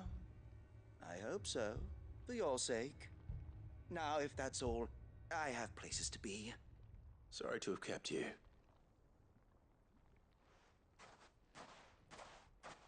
You don't think Nan's the Reaper, do you? Not unless she's discovered the secret of how to be in two places at once. Eh? What do you mean? Lady Karen hasn't left the hideaway in weeks. So who has been running this stall he spoke of? Good question. I'll go and have a look. And I'll visit this storehouse on the edge of town. All right, but be careful, Clive. You too, Goots.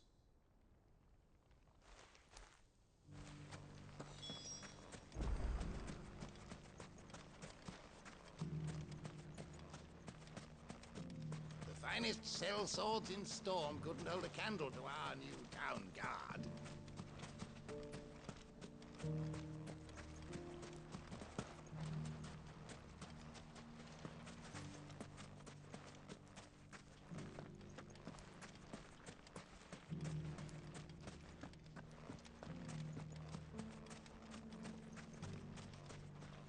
Good day, my lord.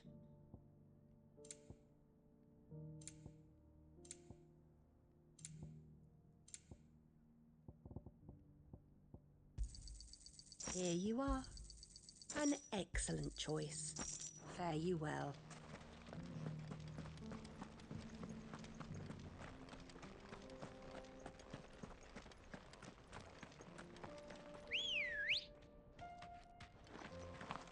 Let's go. Fly, Ambrosia.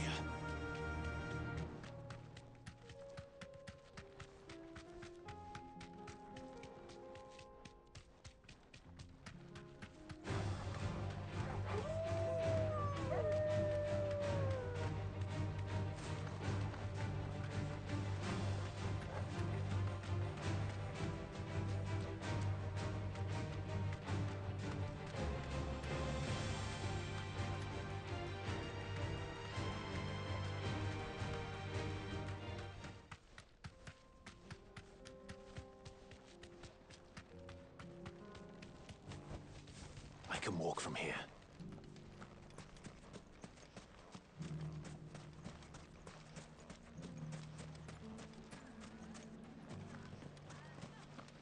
The gentlemen of the town guard are a strapping bunch. Mummy, are the bad men What a going to come mess. back?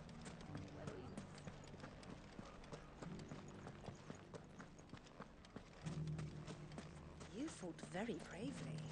You would have been lost without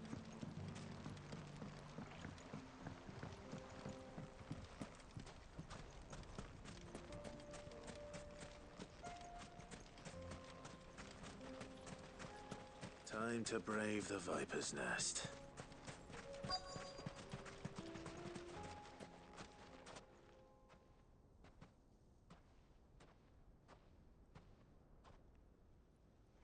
Just you, is it? Thought I might have laid it on a bit thick. It was a fairly unconvincing tale. So, what now? That's up to you. Die a slow death, or a quick one. Boys, he's all yours. But that sword is mine.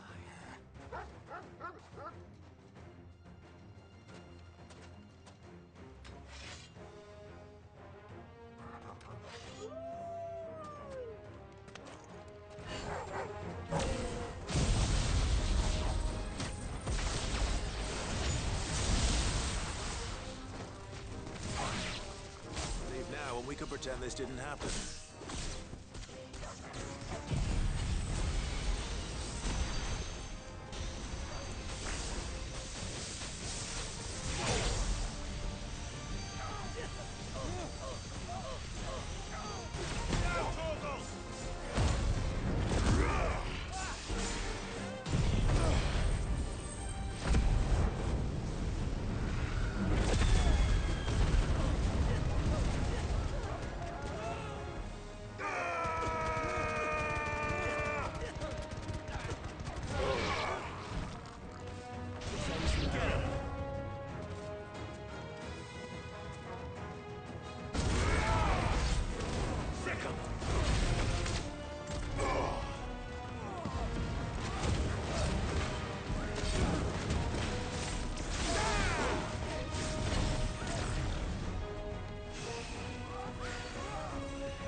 done it now. Go on. Tell me what I've done. When the Borgwyn finds out you've killed his men, he'll have your head. He only wanted that bull of a manservant, the dim one always clinging to Karen's skirts. You weren't even supposed to be here. Who the hell are you anyway? What were you going to do to him? The Borgwyn wanted him to get to Karen. I was only supposed to point the lamp in the right direction once he arrived in Dalamil. But then you turned up. Well, go on then. If you're going to end me, end me. You're not worth the effort. Now be gone, before I change my mind. Fucking coward! I need to find Goots. Right now.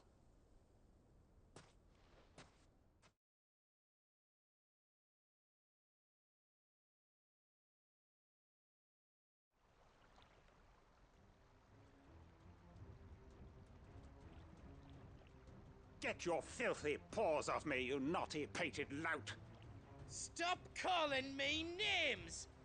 And stop spreading them horrible lies about Nan! Well, that will be easy enough. For they are not lies. Every last word is true. And she must pay for her crimes in blood! Blood? Goot, are you all right? He's gonna kill Nan! He said she had to pay in blood! After what she did, it is only right. She ruined my life and the lives of countless others.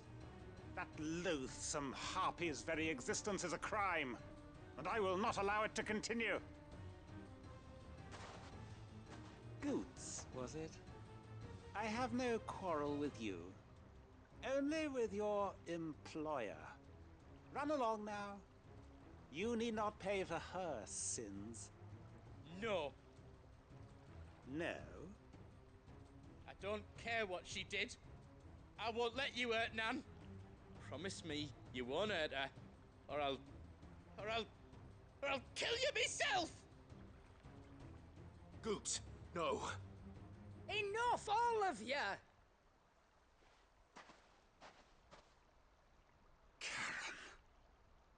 But how did you? You're a sight less clever than you think you are, the pair of you. Did you think I wouldn't notice the two of you slinking off together? Well, the whole thing got me thinking, who in Dalamil might bear me a grudge? And a certain snivelling shit I ran afoul of in my fairy years came to mind. Though it was just Bogan back then, wasn't it?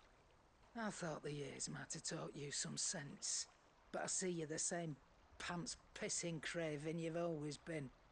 What was it we called you? Wet legs? You bitch! Everything that happened, it was all your fault! And now you'll finally pay for what you did to me!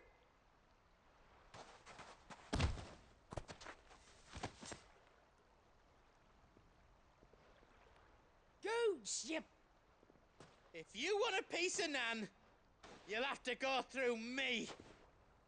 Fuck!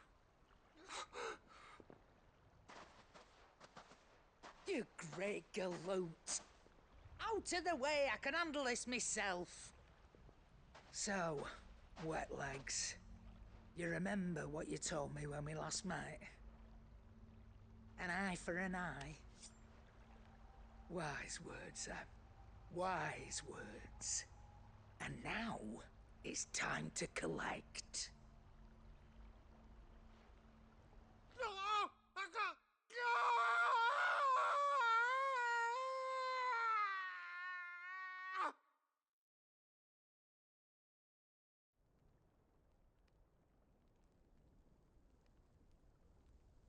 Sorry to keep you waiting. Is he... Dead? No. But I reckon he wishes he was. It isn't easy going through life one eye short of a pair. After all, I should know. You don't mean... Oh, don't tell me you didn't notice. Lost it to old Wet Legs back when we were working the same routes. Said I'd stolen from his strongbox. I'd done nothing of the sort, mind, but that didn't stop him taking his little revenge. So I took some of my own. Sorry, lost everything. His coin, his clients. Always knew he'd be back one day to claim his due. But he crossed a line dragging poor Goots into this. He didn't hurt you, did he? No, Nan. Still got all my arms, see? Legs too. But what if he comes back again? What if he does? First we take the other eye, then we work our way down. He'll learn his lesson soon enough. But something tells me the Wet Legs has learned it already. Right. Let's get you back to the hideaway. You've attracted quite enough attention already. Ta-ra, Clive. Remind me never to cross you, Karen.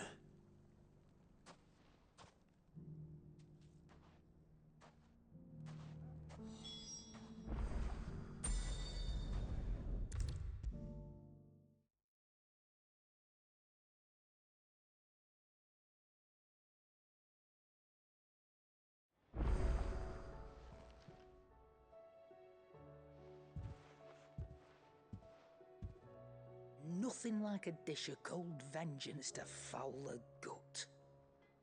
I'm sorry, Nan. I didn't mean to make things worse. I just thought I had to protect you. Like you've protected me. Aye, well, someone had to. Your parents certainly didn't give a whit for your well-being. Reckon the both of us would be worse off if I'd not taken you on. You've always been me right eye, Goots. And I'd have you stay that way. So don't you dare go looking for trouble again. Well, I will. If you ever need help, I'll do it again and again, and you can't stop me. Why, you big lump. Fine. Play the hero if it makes you happy. Thanks, Nan. I won't let you down.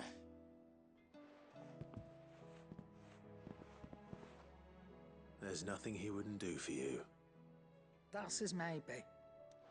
But if he's ever to make his own way in life, he'll need to start looking out for himself as well.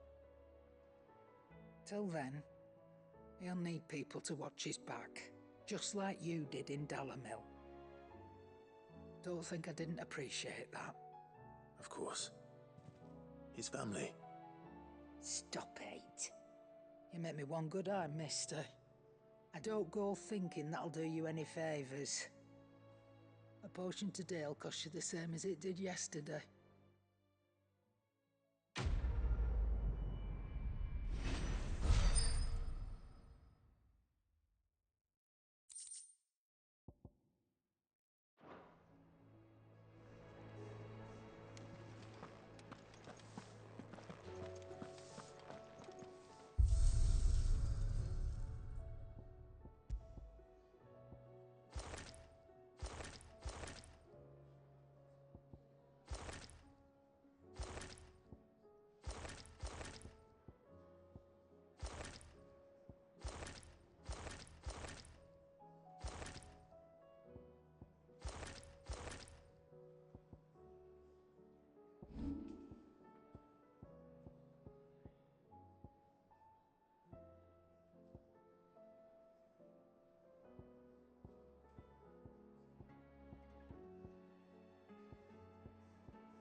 heard the latest from Twinside.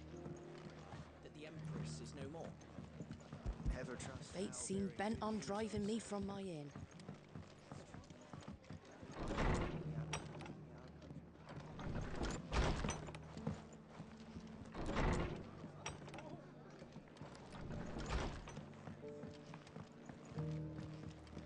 My lord Marquis, it is you. Then you received my letter. I am Sebastian Rutherford, chief steward of your lord uncle's estate. Of course. We met once before. Yes, my lord. Thank you for coming. And what was so sensitive that you couldn't put it in writing? 1,000 apologies, my lord. I did not mean to offend. I merely... It's all right. Continue. I am here at Martha's Rest, at the behest of your lord uncle, tasked with learning what I am able of the realm's current state of affairs. And what I have learned is grim. The fall of the Mother Crystals has left Storm in a state of utter disarray. The subsequent darkening of the heavens has only made things worse. Akashic attacks, once unthinkable, are now commonplace. The gears of governance have ground to a halt, and without a steady hand on the tiller, the realm threatens to drift into utter chaos. Your lord uncle, however, believes there is a way to avoid this fate, and is determined to see it set in motion. That sounds like quite the undertaking. It is. Hence my having enlisted the aid of several colleagues serving the 7 high houses. Alas... Alas? I have lost contact with 2 of those colleagues already. They are both able-bodied and trained in the sword, yet in these dark times, even that may not prove sufficient to keep a man safe on the road. So you want me to find them? I'll need to know where they went. One I sent to investigate the Republic, the other the old Imperial capital of Oriflamme. That doesn't exactly narrow it down. I suppose I'll start in Dalimil and work my way east. Thank you, my lord. I shall pray for your success and safety.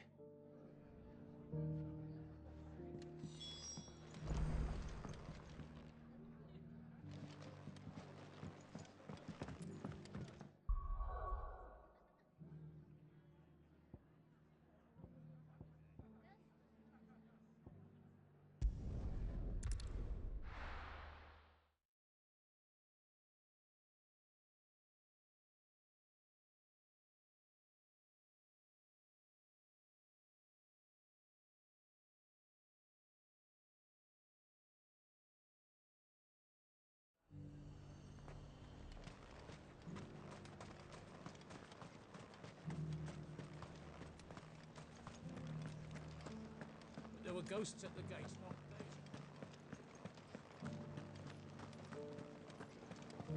they. You needn't fret.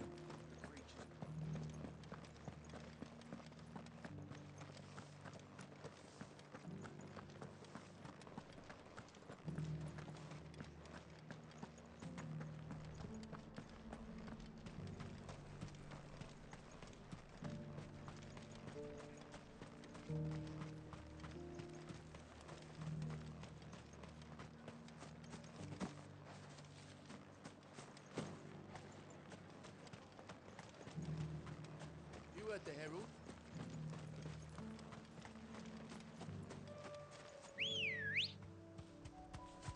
Come on.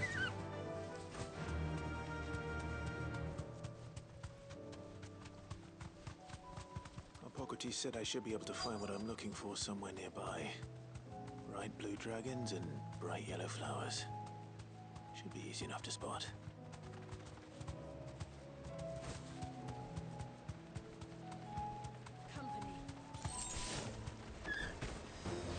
This must be our wyvern. All right, let's get this over with.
That's the wyvern's liver.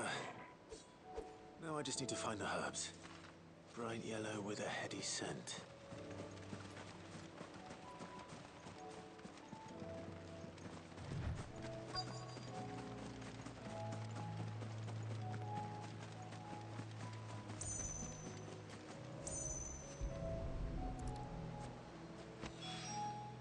I think that's everything Molly needs to resurrect her recipe.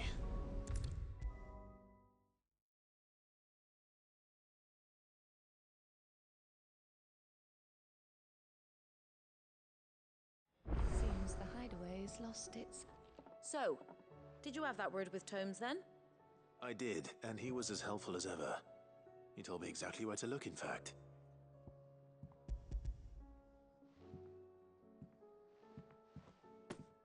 And what precisely will I be cooking up? Or is it better not to know? Blueback wyvern liver. And, a herb known as Saint's Bonnet. Ah, wyvern livers, was it? Well, at least it weren't actual worms, I suppose. Now then, you stay right where you are. I've got some cooking to do. Let's hope these grand old chefs of yore knew what they were on about.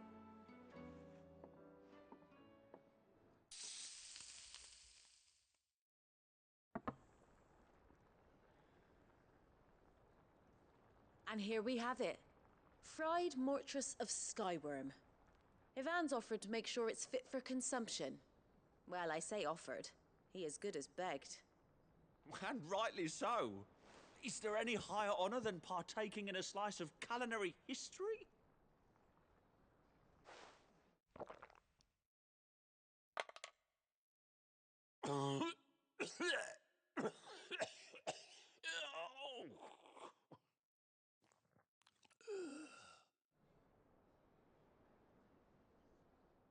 So, not fit for consumption then?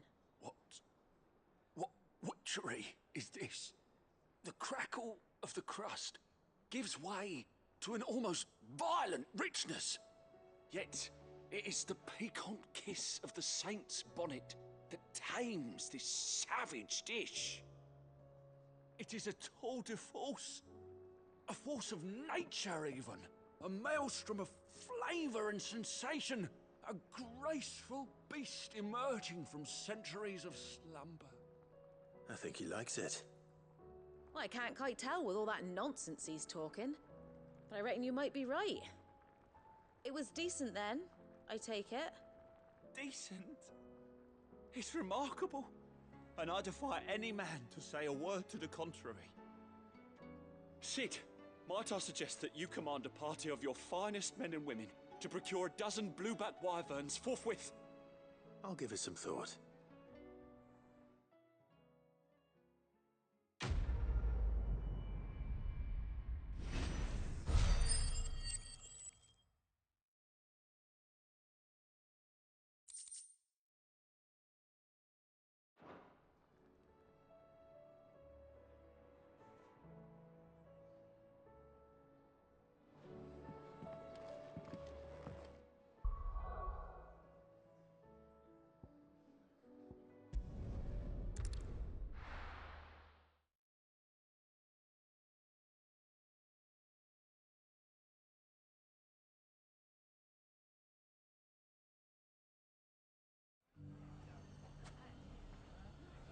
It's not going to be easy finding one man in an entire republic. Let's hope someone here's seen something. Mummy, are the bad men going to come back? The gentlemen of the town guard are distracted.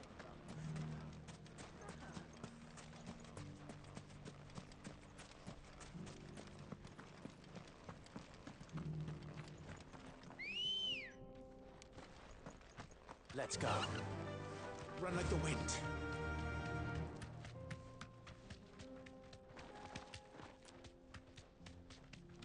Someone's got himself in trouble.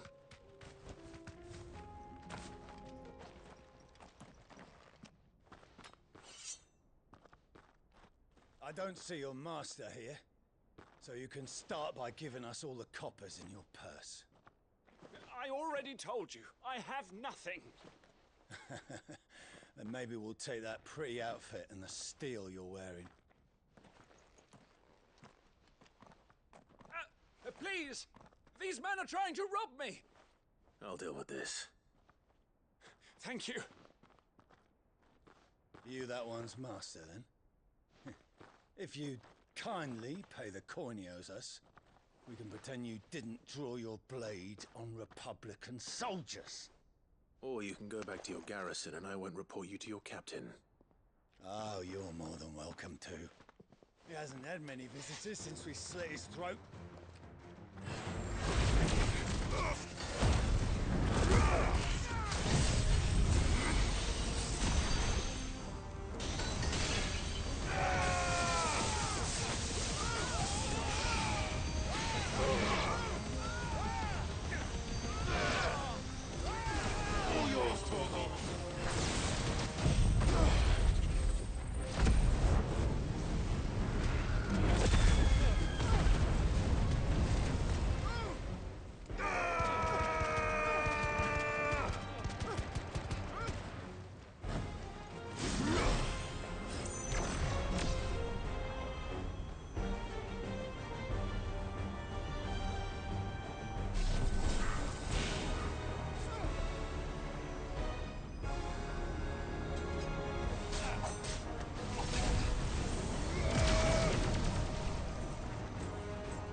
I'd expect as much from Hugo's faithful, but these were men of the fist.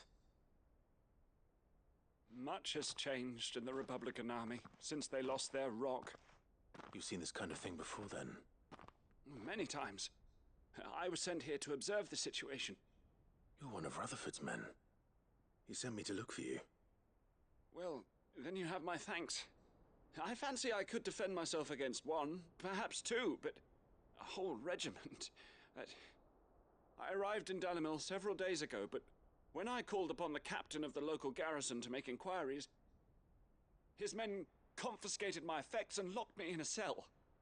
The captain is no more, and his men make the rules now. Fortunately, I was able to bribe my way free, only to be stopped again by those soldiers you so kindly dispatched. What of the Fist's central command?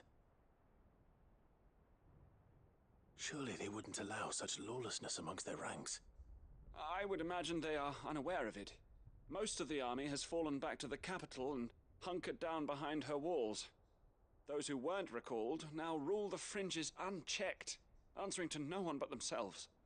Then it's worse than we imagined. You should return to Rosaria. It's not safe here. I'll find a caravan heading north.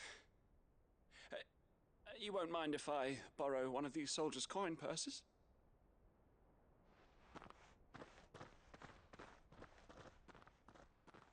Not at all. Now, to find this second associate of Rutherford's. If he was bound for Oriflamme, I'll start at Northreach and see if I can pick up his trail.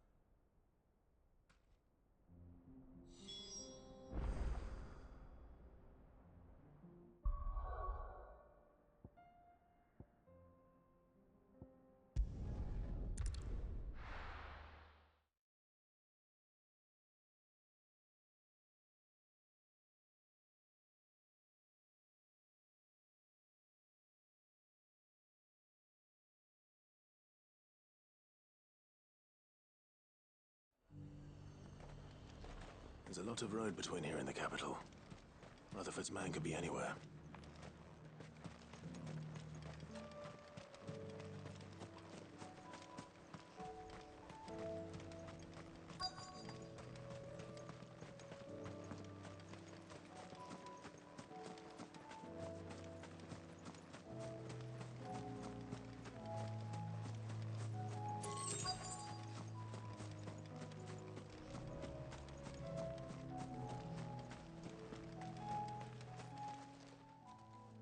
What happened here? If you're with the others, they've already relieved me of my belongings. I'm not. I'm looking for someone who was sent here by a man named Rutherford. And then you found him.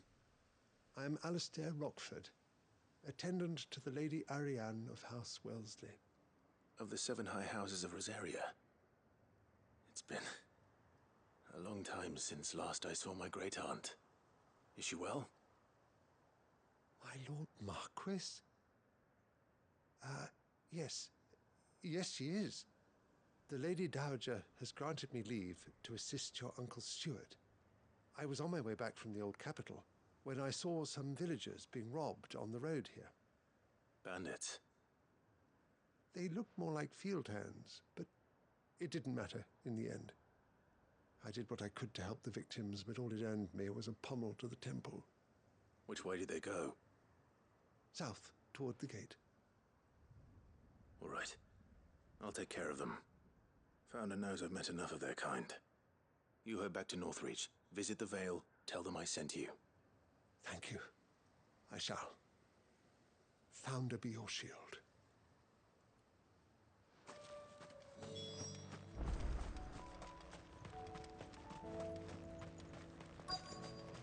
They just couldn't resist, could they?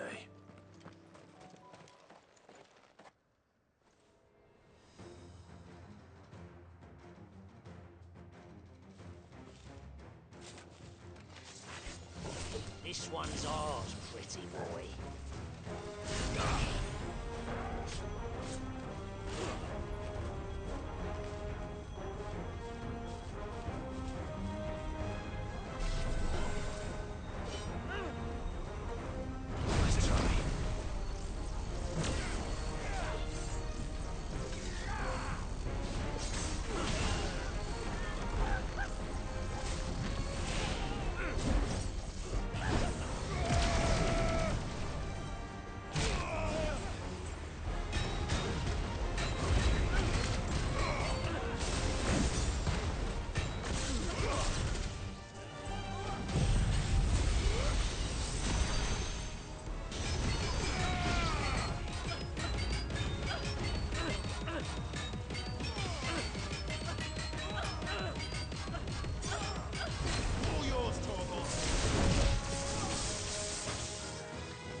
Make for the town while you can. There may be more bandits nearby. You don't need to tell me twice. Many thanks, traveler. This looks to be all of them. I thought I told you to make for the Vale. And stand by as ill might befall the heir to the ducal throne. It's just Clive, and I'm fine. Which is more than can be said for you. I will survive. Strange that the garrison wouldn't intervene in such a brazen attack so close to their gates. The garrison have their hands full inside the city. Some days they don't even send out patrols. There are few hands left to work the fields, and even fewer to transport the grain. The market stalls are nearly bare, and the price for what remains is exorbitant. It's not uncommon to see a fight break out over a crust of bread. When I said the ones who attacked me didn't have the look of bandits, I meant it. They were probably just desperate. Rockford, listen to me. If you are to continue your investigation, you first need to seek the attention of a healer. Of course. I shall return to Northreach right away. But allow me to thank you first. Had you not happened along, Don't thank me. Thank Rutherford. It was he who sent me. I suppose he'll be wondering where I've got to. I shall send a Bastolus as soon as I'm able. Good day.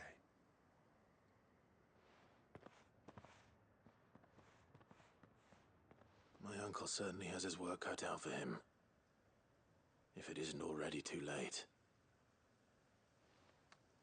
I should go and tell Rutherford that his colleagues are still in one piece.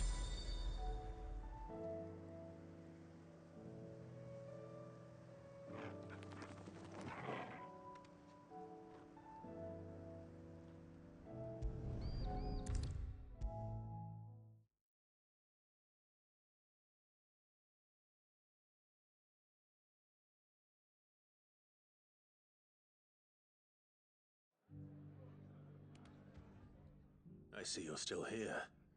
The Rest's location affords a constant flow of traders, and with it, a constant flow of information.